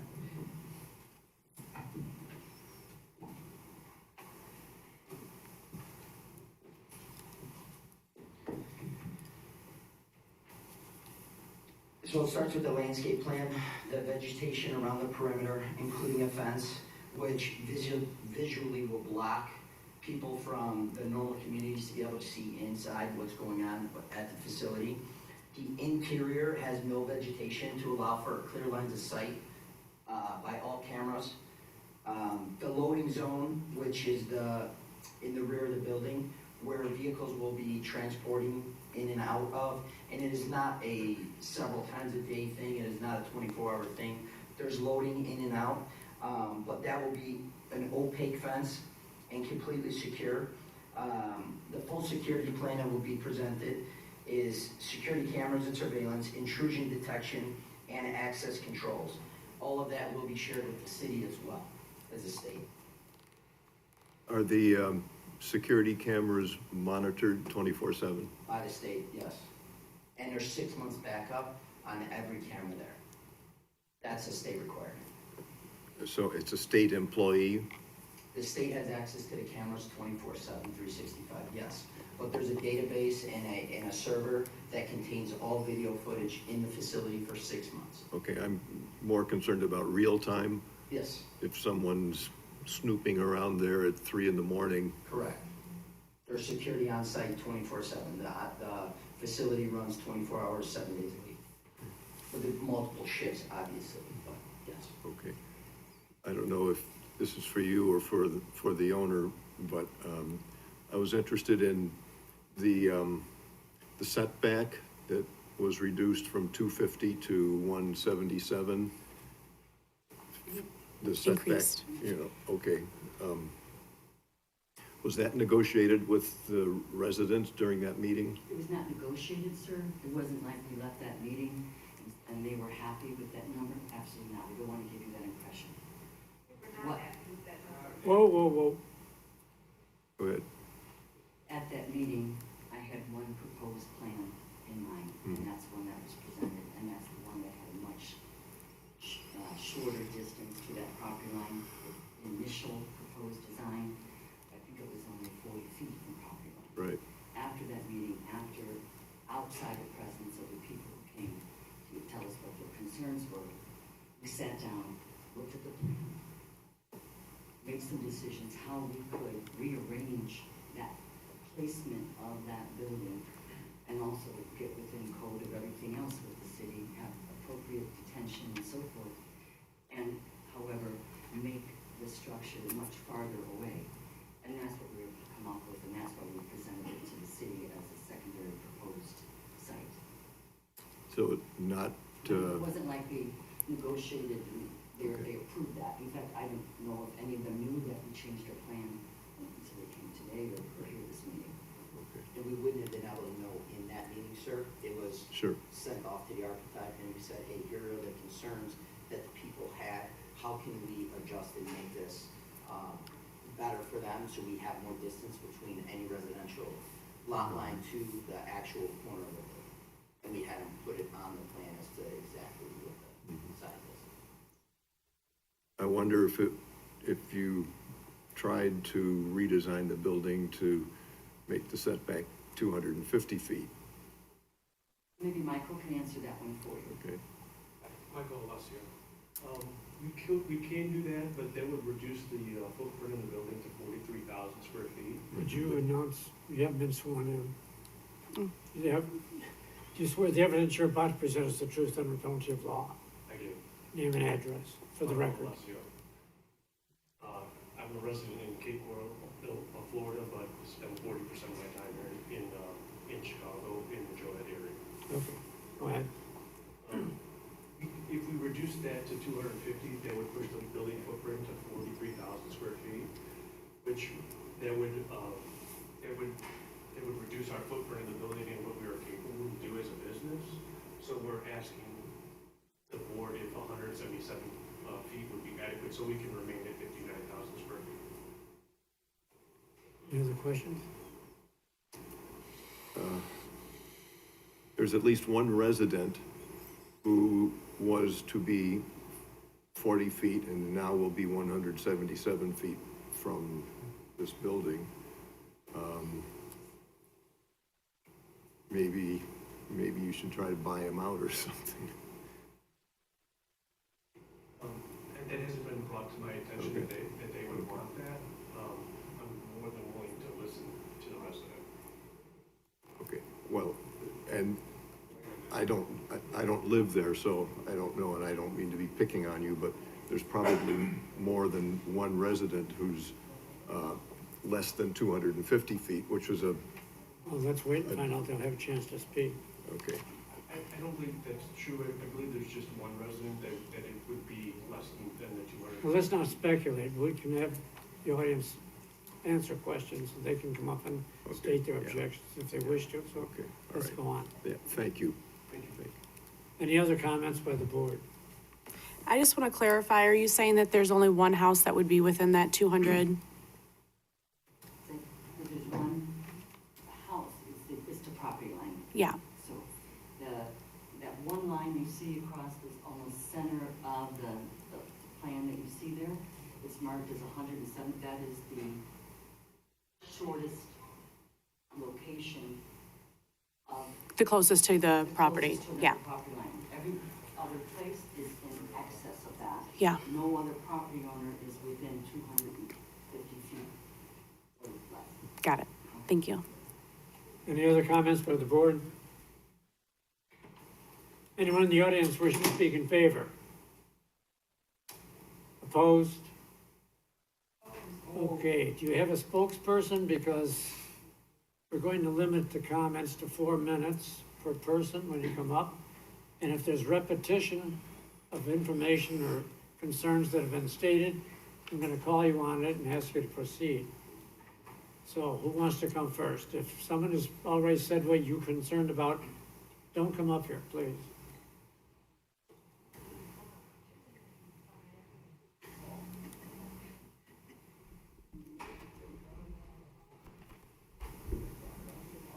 I'll swear you in. You swear the evidence you're about to present is the truth under penalty of law.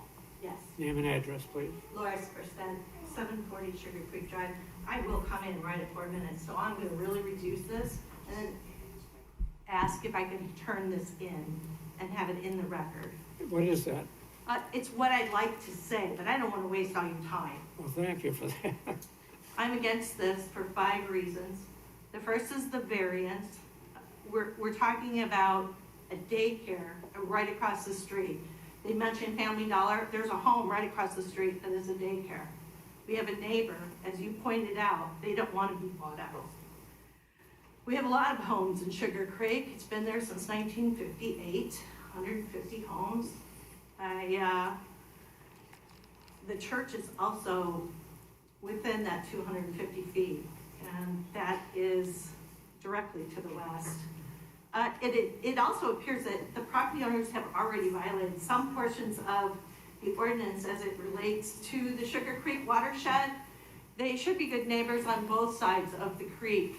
And we're looking at no preservation plan, no site grading, and the excavation plan that they had already done when they flattened and brought in blacktop fill to park their construction trucks. The vegetation and revegetation landscape plan, they've come pretty darn close to the edge of Sugar Creek. And my mother lives on Sugar Creek. She can't do that. She gets called on it. I'm sure there's other neighbors that have been called on dumping into Sugar Creek. On page 21 of your staff report, you can zoom that in better than I can, but you'll see that that road, Alessia Drive, it's not even wide enough for 2 semi-trucks to go through. Many times I've sat at the intersection and they can't pull out. The traffic study, I actually requested that traffic study back in 2019 and that they're using. I requested another traffic study. We are continually having trouble on Manhattan Road to exit Sugar Creek. We have numerous accidents. We had one last week at Mills. I've been asking for traffic stops anywhere from Rowell, Richards, and Mills. We don't have curbs. We have no sidewalks. We have no way to get to Knoll Park, which is, our park. We're part of the Forest Preserve. And then there's the water issue. And I'm going to talk about that because I'm worried about it. We're all on wells. And no one could tell me at that meeting how much this farm is going to use. They're building it on speculation, I was told. And they can't tell me how much water the lessee will use. And it's important to all of us, citizens of Joliet, because according to the Warehouse Workers of Justice, just last year, the top 5 mega warehouses in the city limits, and that accounts for just 2% of all 300 warehouses in Will County, used 20.5 million gallons of water. And that's equivalent to the water usage of roughly 325 Joliet homes. That's city data. That was released through Illinois FOIA. And then the last thing I want to say is the odor. Yeah, we had questions. And I didn't know anything about pot farms. I don't have anything against pot, but I don't know anything about them. The point of source odor mitigation, that is one of the types they use, and it uses oils and fans. And then there's the other one, it's called the molecular filter. It's considered to be a gas phase air cleaning device. Well, they state they're gonna use carbon HVAC, but I don't know exactly what that all means. And I'm kind of concerned because we have that rehab center that's just opening up down the street. And I'm just kind of concerned about that odor. It's bad enough they've got a liquor store right across the street, but now we're gonna have a pot farm too. And then, when you're running a business and you want to put this in our backyard, it's actually in our neighborhood side yard that's next to Sugar Creek that has approximately those 150 homes, and we've been there since 1958. I just hope you're gonna be thinking about us. I know we don't live in the city. I know you've heard me before. And again, I'm asking, have some consideration. We use city services. So please vote no on this. Thank you. The floodplain. Anyone else? Come on up.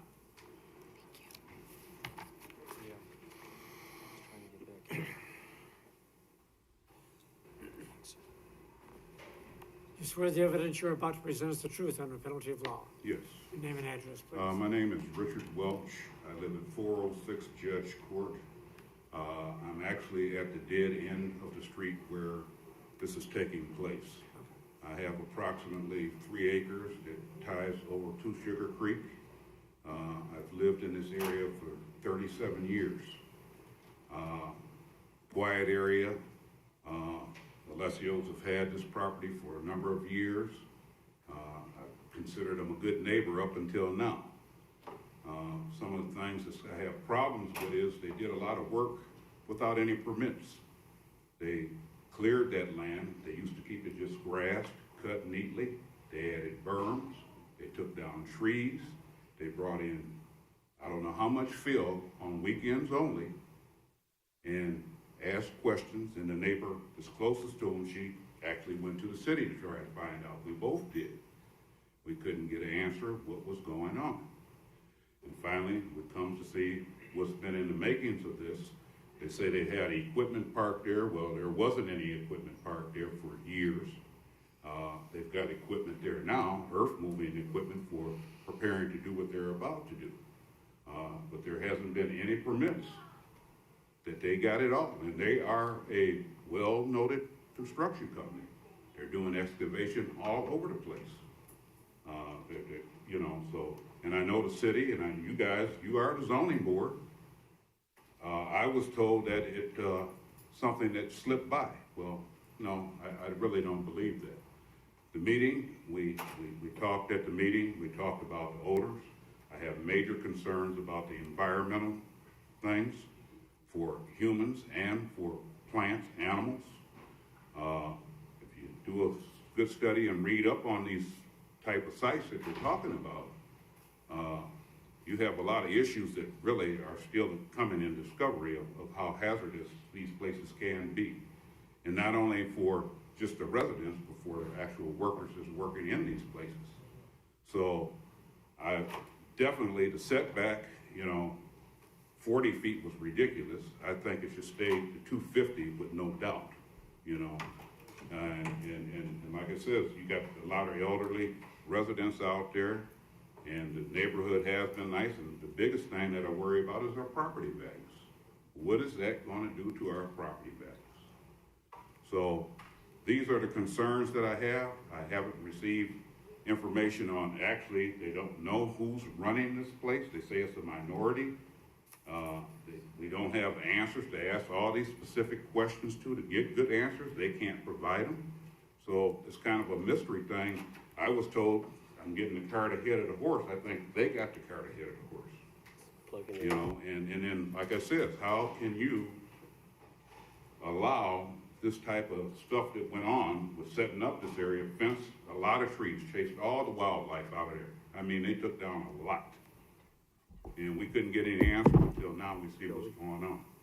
I would like to trust them, but I have reservations and trust at what has happened so far. It's best to be up front and open to the public when doing things of such. Money, that's great, millions of dollars, but you got a community and you got kids. Think about them. What is it really doing for the community? Not too much at all. I couldn't get an answer. What's in it for the area? So that's all I have to say, but I'm definitely against. Thank you. Thank you. Was there a lot of work done there without permit? What was the background? The work that was done on the site had nothing to do with this proposal. You know, I could say that, and we've been working with the Alessios for a year, you know, to, correct those, grading, jobs that were done there. So they were all And- done legally? Pardon me? They were all done legally, right? They did not have permits to do the work that they did. We're trying to separate the two. So, you know, we were working with them to try to correct what was done there without permits. And then this proposal came up. And so, the work that we were trying to do with them to correct what was done, to park their construction vehicles there, kind of stopped because of this new proposal. That's why that condition is placed in this approval, that if they get approval to do this, within 90 days, they have to correct any grading problems that were done as a result of not getting permits. Okay, You know, thank you. I have a question. Is there anyone else out there that wished to speak in opposition? One more, go ahead. My name is Bill. I'll swear you in. Do you swear the evidence you're about to present is the truth under penalty of law? I do. Name and address. Okay, my name is Bill Kozel. I live at 1508 Middle Street Road. I've lived in Sugar Creek virtually my whole life. I grew up there. I moved back there in 1981 and been there 41 years at the present residence. And, you know, the reason why I live in Sugar Creek, and probably the reason why all of the other people here live in Sugar Creek, is because we like the outdoors. We like trees, we like vegetation and all that. And the Alessio group has never bothered us before because there was a buffer. There were all those trees that they just cut down. We couldn't see them. Out of sight, out of mind. Well, now it's a little bit different. I have some photographs, if I could tender them to the board, to give you a perspective of what we're going to be looking at.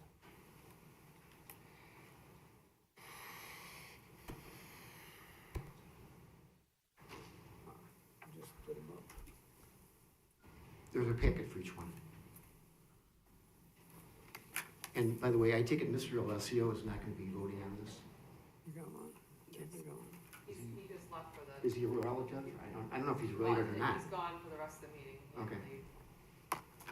So here's my concern, and this issue has not been brought up yet. This facility that they're building is like a warehouse facility. It's going to be 30 foot high with lights on it all around it. If you look at that tree, and that was taken next to Jan's property, which is the property owner closest, that's what she'll be looking at. There's a tree that has no leaves on it right there in the foreground. That tree's about 30 foot high. Guess how big this building's gonna be? 30 foot high. You're gonna see it from everywhere. There's no buffer anymore. They can't plant enough trees to hide it. It's gonna be an eyesore. It's detrimental to our community.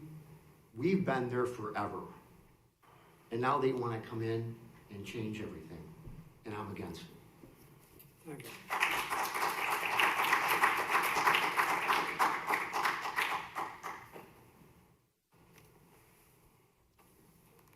You swear the evidence you're about to present is the truth under penalty of law? Yes. Name and address. My name is Saul Brass. I live at 101 Wildwood Lane, which is a part of the Sugar Creek subdivision. I'm also Vice President of the Laraway School Board, and I've lived in the area for about 35 years. And as been said by the other speakers, I moved there because of the quiet. It's a single-family community. We are a diverse community, and most people don't know we're there because it's quiet and it's very beautiful. But this would be an eyesore for your community. It's going to decrease the property value. It's going to have an effect on our school district, our school district. So I would hope that you would not approve this. Thank you for your time. Thank you. Good.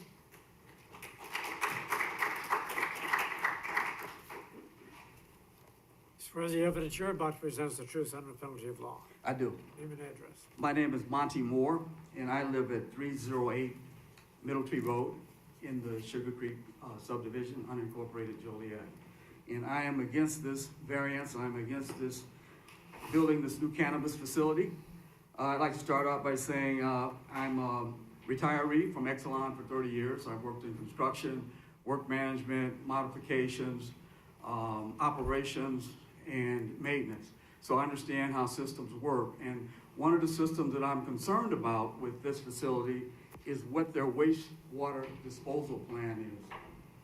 Now, marijuana grows best when the water has a pH of neutral or 7. It's not alkaline, it's not acidic, it has a neutral pH. So if they're gonna hook up to the city water, that water is alkaline. Chlorine's been added to that water. They're gonna have to process that water. In the processing, there's a waste, because during the processing, they go through what's called an ion exchange to change the quality, to change the pH of the water. In addition, they add hydrochloric acid as an additive to increase the efficiency of that process. There's a waste water that's generally, I worked in nuclear power for years, their demineralizer systems, was what I'm talking about, stores that wastewater in a wastewater storage tank for removal from the facility. Tankers come in, pump it out, carry it to a processing plant or a disposal facility. I'm curious if they're gonna process this water, where the wastewater is gonna go. Is it gonna go to the creek? Is it gonna be discharged to the city sewer system? Or do they have plans for some wastewater storage tank for it to be stored outside or carried outside? That's one thing. The other thing I'm concerned about is the stormwater retention basin. I'm concerned about what their maintenance plan is for this basin. If those basins aren't properly maintained, the mosquito population can go through the roof. Algae, blue algae, toxic fumes, odors, all of this can happen as a result of that stormwater retention basin not being properly maintained. And also, in addition to that, since rainwater is typically a pH of 7, I'm interested if they're gonna recycle that water in the retention pond and use it for watering the plants in and out of the retention pond. I'm interested in how that's going to work. The third thing I'm concerned about is the employee health and welfare. I did some research on the internet about indoor cannabis facilities, and many of them have a high concentration of airborne mold spores, as well as mildew, and as well as pollen.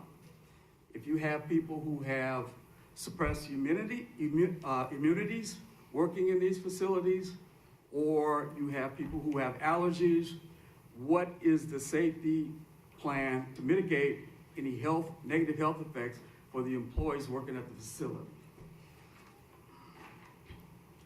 I'm concerned about the other things that the other residents have brought up. The setback, I think it should be a minimum of 250 feet.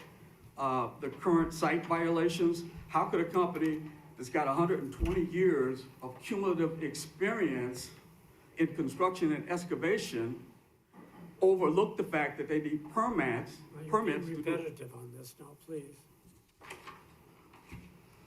And transparency. They've indicated under the title in their submittal of their paperwork to the board, it's titled Response to Variation Criteria. Under question 3, it says that the variance will improve the surrounding property. I'm curious, how will it improve the property within the 600 feet public notification boundary surrounding the proposed cannabis facility? How is it gonna improve property values? Is it gonna improve quality of life? How is it gonna, what benefit will it be to those people within 600 feet that were notified? And what benefit will it be to the surrounding community adjacent to Sugar Creek? Will the stormwater retention basin, is it gonna be 177 feet? Is that the proposal from the property line? Or is the building going to be 177 feet from the property line? That's just a question I have. That will be the building. That would be the building. Okay. The staff report that they put out indicated that they intend to employ over 100 people when the cultivation center is operating at full capacity. But then there was a project traffic projection that said the facility is gonna operate 24 hours a day, 3 shifts, and have no more than 75 people. Which is it? More than 100 or 75? I'm against this facility. I'm against changing from 250 to 177. The city of Joliet has never done that before. Why would they now do it on the southeast side? Thank you for your time. Okay.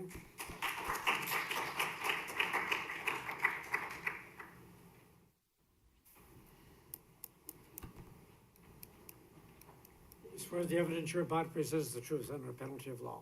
Yes, sir. My Name name and is Tammy Young. I live at 1800 Valley Parkway. We have lived in our home for a little over 20 years. One of the reasons we bought our home there is because of the serenity there. We feel like that we're starting to live in a pod. We have warehouses surrounding us. My neighbors to my left, they have 6 retention ponds behind them. For quite a while, we had a really big issue with flooding and erosion of the land around us. Our trees are dying and the other vegetation is dying. We no longer see any wildlife there.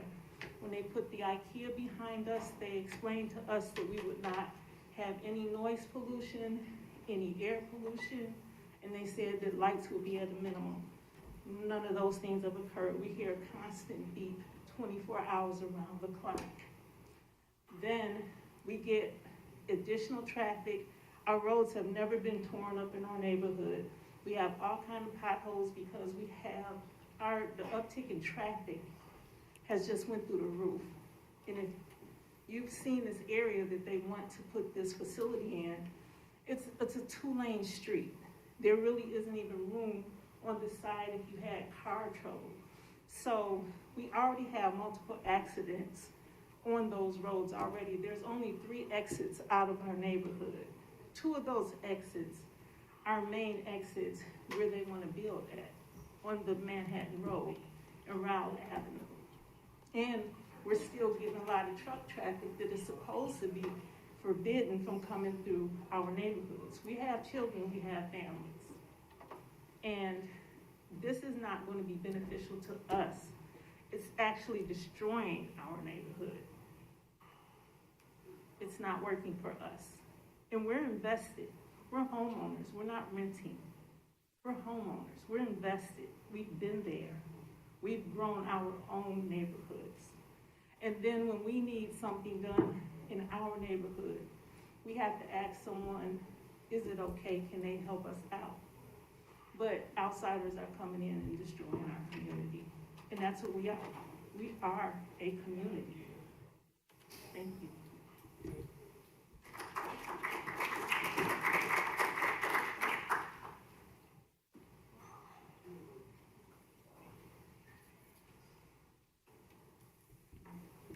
You swear the evidence you're about to present is the truth under penalty of law. Yes, it is. Name and address. Janet Buell, 401 Judge Court. I am that homeowner that lives right close to this facility. And when they began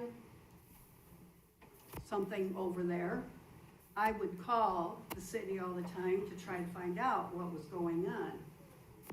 And nobody ever called me back, so then I would call again. And when I would finally reach somebody, I said, no permits have been issued, or can you tell me what's going on? What is it gonna be? And frequently they would say that, anybody that owns a property can do what they want with their property. We don't have to know what it is, you know? So I could never find out ahead of time. This is all new to me. And they are encroaching on the Sugar Creek subdivision. They're interested in more property, and they can't reach the owner. And I understand that they're going to use that 400 Manhattan Road for parking for their employees. And at that time, I thought it was only 25 employees. Now I understand it's a lot more. Well, that will be detrimental to the street in there because of the Manhattan Road property, Richard Street property, and the trucks that come in and out of their property. So that's about what I wanted to say. I am definitely not for this. They should not get to the variance, and they should not get anything that they are asking for. Okay, thank you.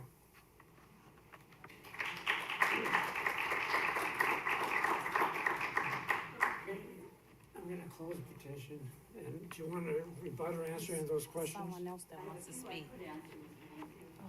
Do you have something new to add that hasn't been said? Hi, You swear the evidence you're about to present is the truth under the penalty of law. I do. Name and address. Megan Cooper, 809 Diamond K Lane. And as I understand from the formality, it is that I am able to ask questions of the petitioner. Am I correct? Yes, you are. Okay, so my first question is that where in proximity is this actual development to the Sugar Creek? Because in a lot of their concept plans, the creek is actually missing. And I also asked this at the public hearing that they had for everybody, the proximity of the creek, and I was told that I don't know, so I would think at this point that they would have an answer.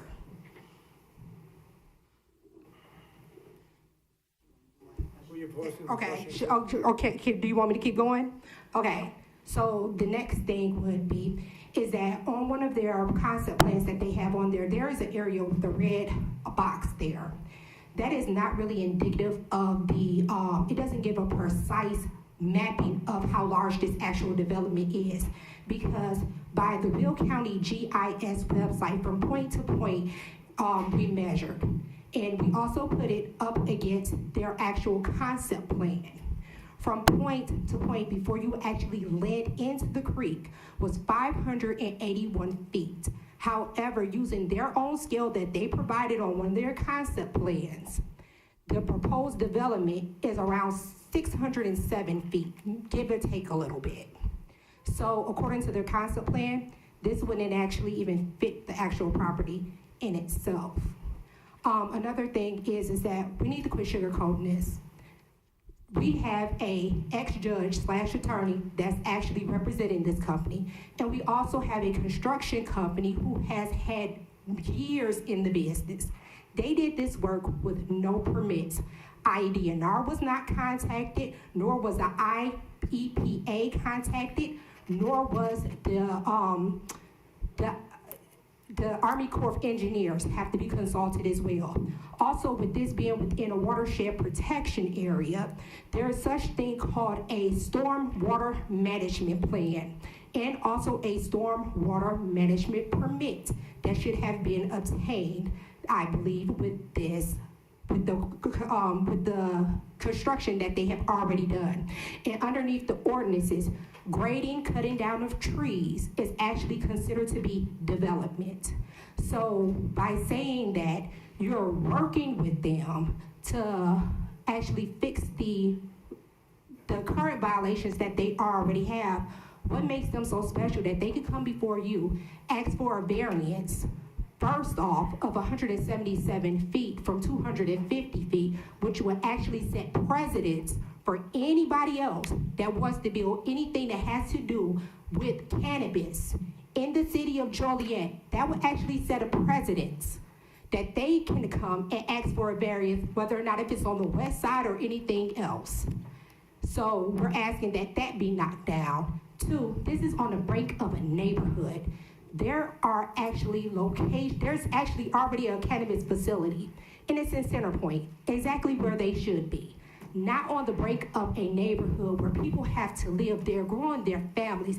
They have children. They are, like the young lady said, they're invested in their property. Some of these people, that's where their life savings is into their properties. What impact is this going to have on their property value? What impact is this going to have on their quality of life? You have the liquor store, you have a drug treatment center. Now you want to do cannabis right down the street. What does that do? And on top of that, they weren't even able to, when it was questioned on the actual smell, would they guarantee that there would not be a smell? We haven't gotten a guarantee.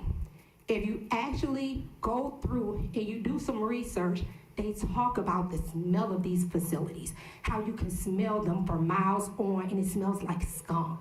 Who would want to live around that? Who would want to permit their children to that? You have the school that's not too far from there. You're also going to have kids that are going to be at bus stops that has to go to school. What are you doing with their air? And then also with this pond right here, these people are on well water. What effect is this going to have on their groundwater? What effect is this going to have on their actual wells themselves? Are they going to go dry? Has anybody even looked into that? Have they actually looked into the Sugar Creek Ordinance to make sure that this building and this development does not actually violate any of those ordinances, which according to the work that they've already done, they have not violated some of them. So we're just asking that you guys take into consideration that this is on the brink of a neighborhood. There is a place for things like this. We're not saying that we're against marijuana cultivation or even growth facilities. There's a place for it. On the brink of a neighborhood is not it. Thank you.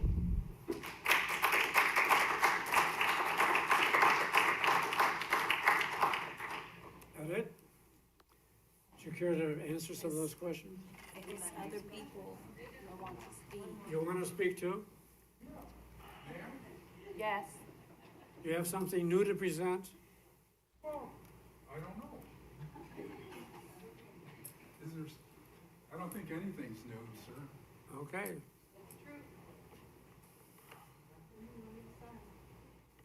You swear the evidence you're about to present is the truth under penalty of law? Yes, sir. Name and address. J. Gregory, 490 Sugar Creek Drive. Sugar Creek is a U.S. waterway. And I lived in Sugar Creek 70 years. I guess I'm top now. But the creek coming into Lesio's property, I own the land that the creek's on. I don't own the creek. I don't own the water that's in it. That comes under the jurisdiction of the federal government. And along Alessio, and Alessio's where these pole buildings are, that's in the creek. According to the floodway, it is actually floodway. And it's a special floodway because it's affected by berms. And they built into the floodway, or what they call development, I call it building. They disturbed it, and there's no silt fence, which is a mortal sin as far as the Will County government goes, not to have all that silted and protected. And I'd like to ask, I can ask questions.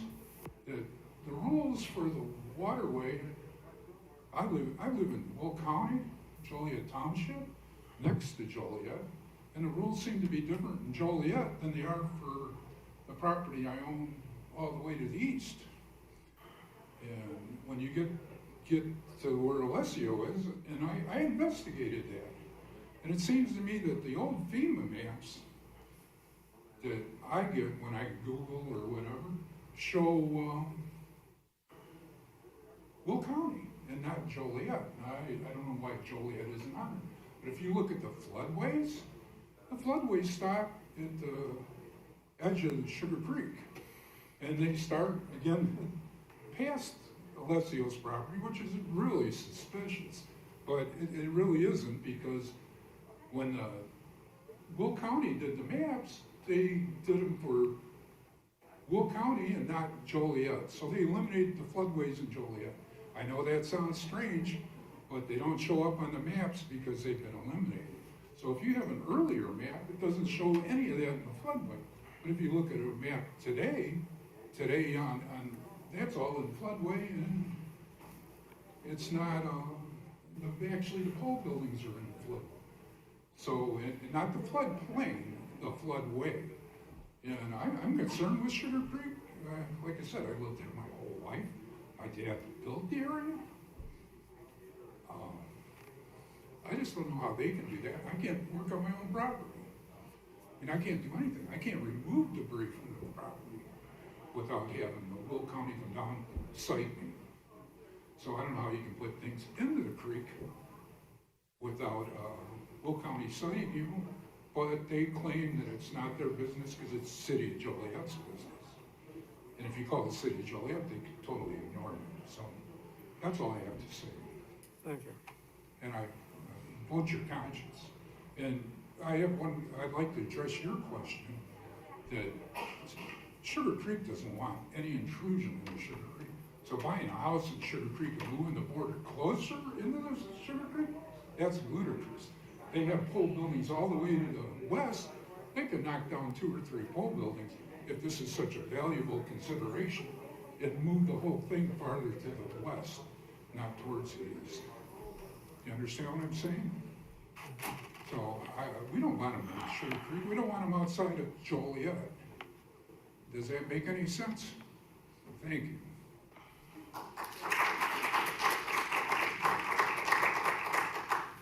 Anyone else?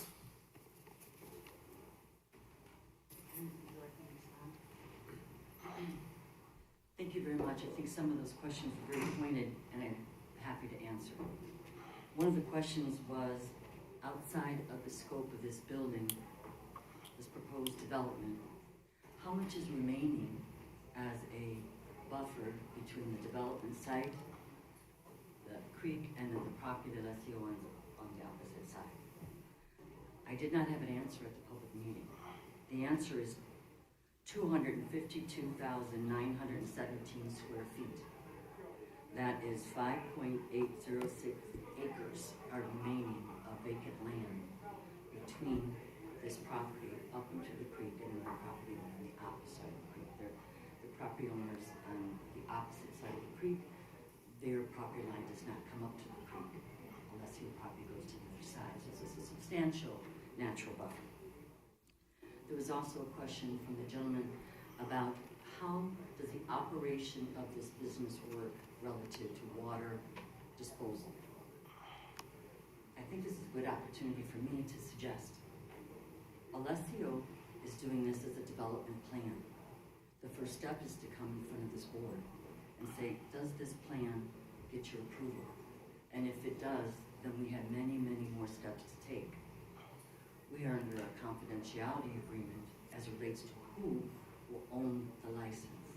Alessio and none of its affiliates will hold the actual license to be the cultivation business within this site. So what will happen is this. The business that operates there, should you give these contingent approvals, as Jim indicated, they're all contingent. That business owner, that licensed owner will come in and tell you, the reason they're investing $14 and $15 million inside this building is because this is what we're going to be doing with the water, and this is what we do with the odor and so forth. And at the City of Joliet, with its professional staff and all its departments, approve the nature of the way that business license owner is seeking to do their business, then they will approve it.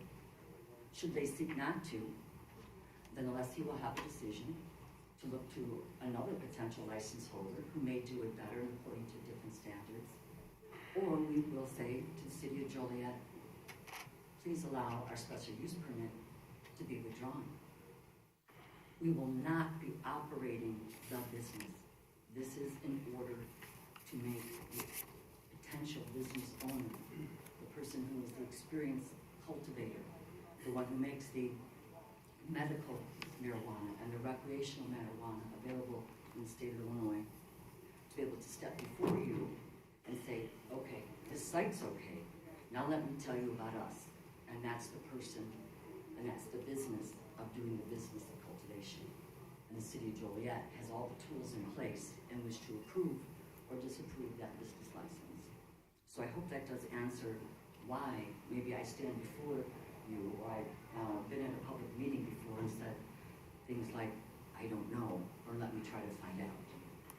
With that, I hope I've answered everybody else's questions. Any reliance that we have regarding our site plan is based on Manhart Engineering, an Alta survey, title commitment, wherein all easements and lines of everything that we have to do to comply with every governmental agency, this is placed in a manner in which we are comfortable that we're doing so. Thank you very much. Excuse me, that was not my question. Can I redirect that? No, you had the floor, you're not But allowed. I asked a question about the proximity of the actual building to the creek, and she's saying from the other side. I mean on the side that they're actually building on. So my question wasn't answered. And I'm supposed to have a right to be able to ask the petitioner that question. And my question wasn't answered. Mr. Hennessy, would like to- With all due respect. Carla? Mr. Hennessy, I think I can answer this in this manner. The creek is not a straight line. Like most waterways, it moves. And so for me to answer in the affirmative that this site development is so many feet from the creek, that would be at every point of measurement. However, here's what I'm certain of. Every point of measurement from this site development to the creek is in excess of 250 feet. And the total non-touched, non-developed acreage that will exist between this development and Sugar Creek subdivision behind is 5.806 acres. I hope that answers it more specifically. Thank you very much. Any comments by the board at this time? Chair is going to close the petition to the floor and ask the board for discussion and a motion. We should take two votes on this again, one for the special use permit and one for the variance, the setback variance. Which one do you want first? I don't know, I guess the special use permit would go first. Okay, do you want to That's stay the with that? order that they are on the Vice agenda. Chair?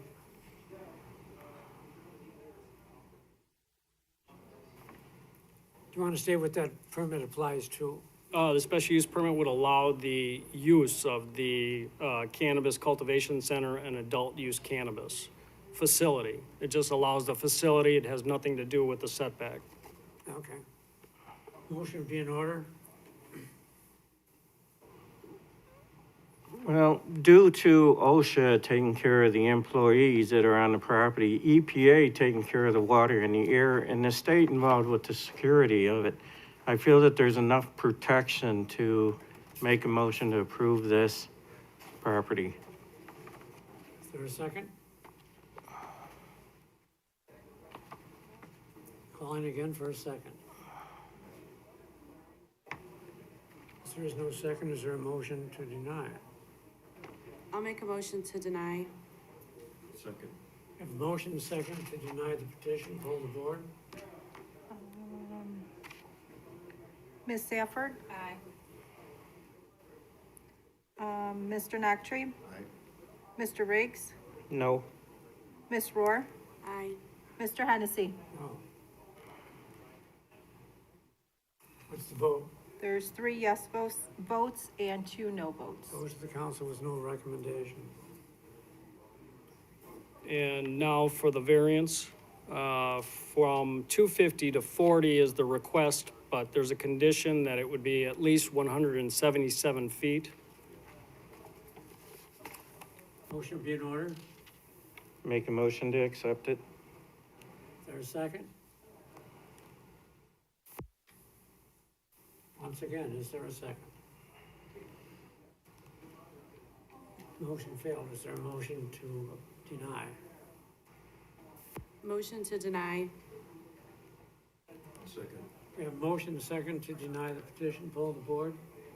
Mr. Riggs? No. Ms. Rohr? Aye. Ms. Safford? Aye. Mr. Nactry? Mr. Hennessy? No.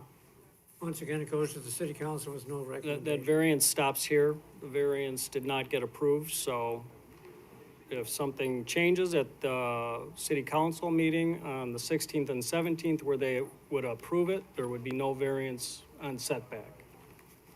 So the special use permit will go to the city council on May 16th and 17th.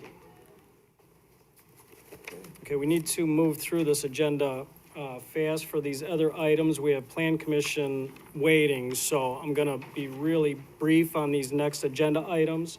If there's something you want more of an explanation on, please let me know. But we're gonna run through these. Petition 2022-23. This is for an amendment to a special use permit to allow a truck trailer parking on adjacent lot of a trucking facility. Again, this is for a special use to allow an amendment to an existing truck facility that you saw a few months back. They want to expand onto another lot in that same subdivision with additional parking.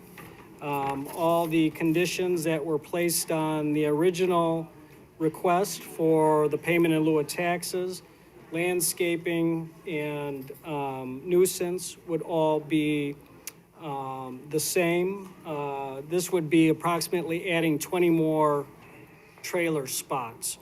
And the site, if this triggers your memory, it's on Stone City Drive. And again, this is to amend their existing truck facility special use permit, just to add more parking to it. Petitioner.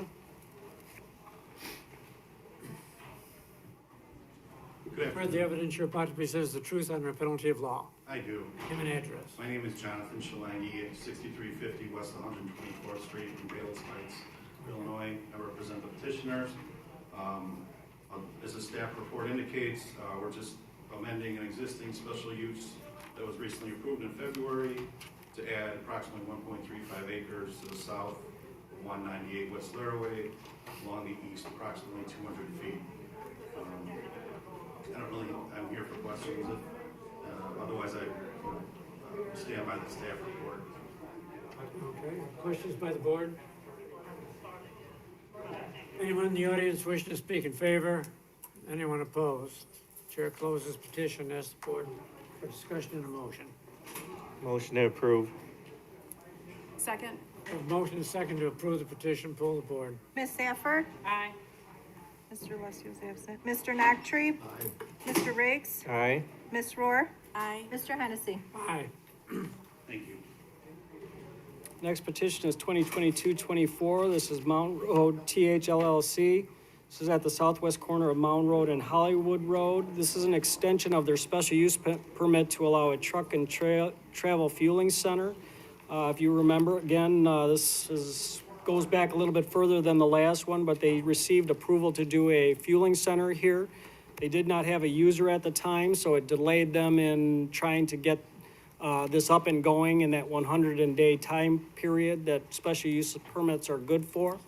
They do have a user now that they're ready to make a deal with, Quick Trip. So they would like to build this fueling center at this location.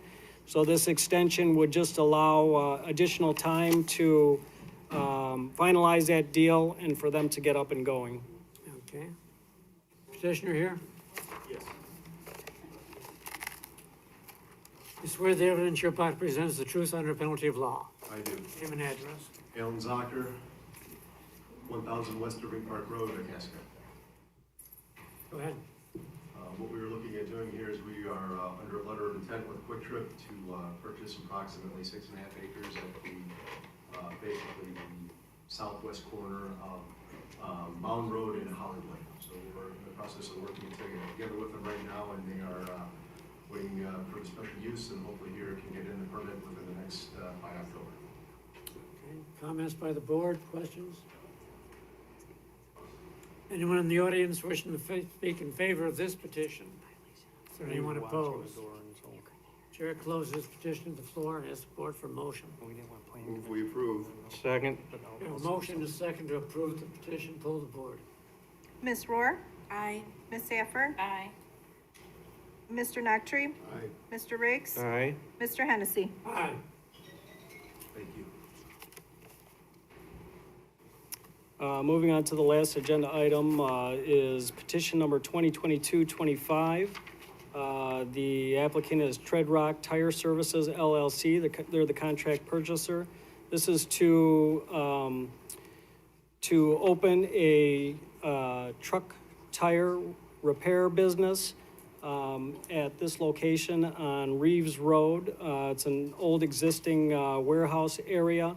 They would like to open this facility. The zoning is I-2, and the special use permit would grant them this tire service for Tread Rock Tire. Petitioner here. You swear the evidence you're about to present is the truth under penalty of law. I do. Name and address. My name is Gil Applegate, officing at 2450 Lund Avenue, Elk Grove Village, Illinois. Comments? It was a pre-existing mechanical facility. We're using it to expand the company's footprint, to make a service facility for the truck traffic that's entering the area. Okay. Any questions by the board?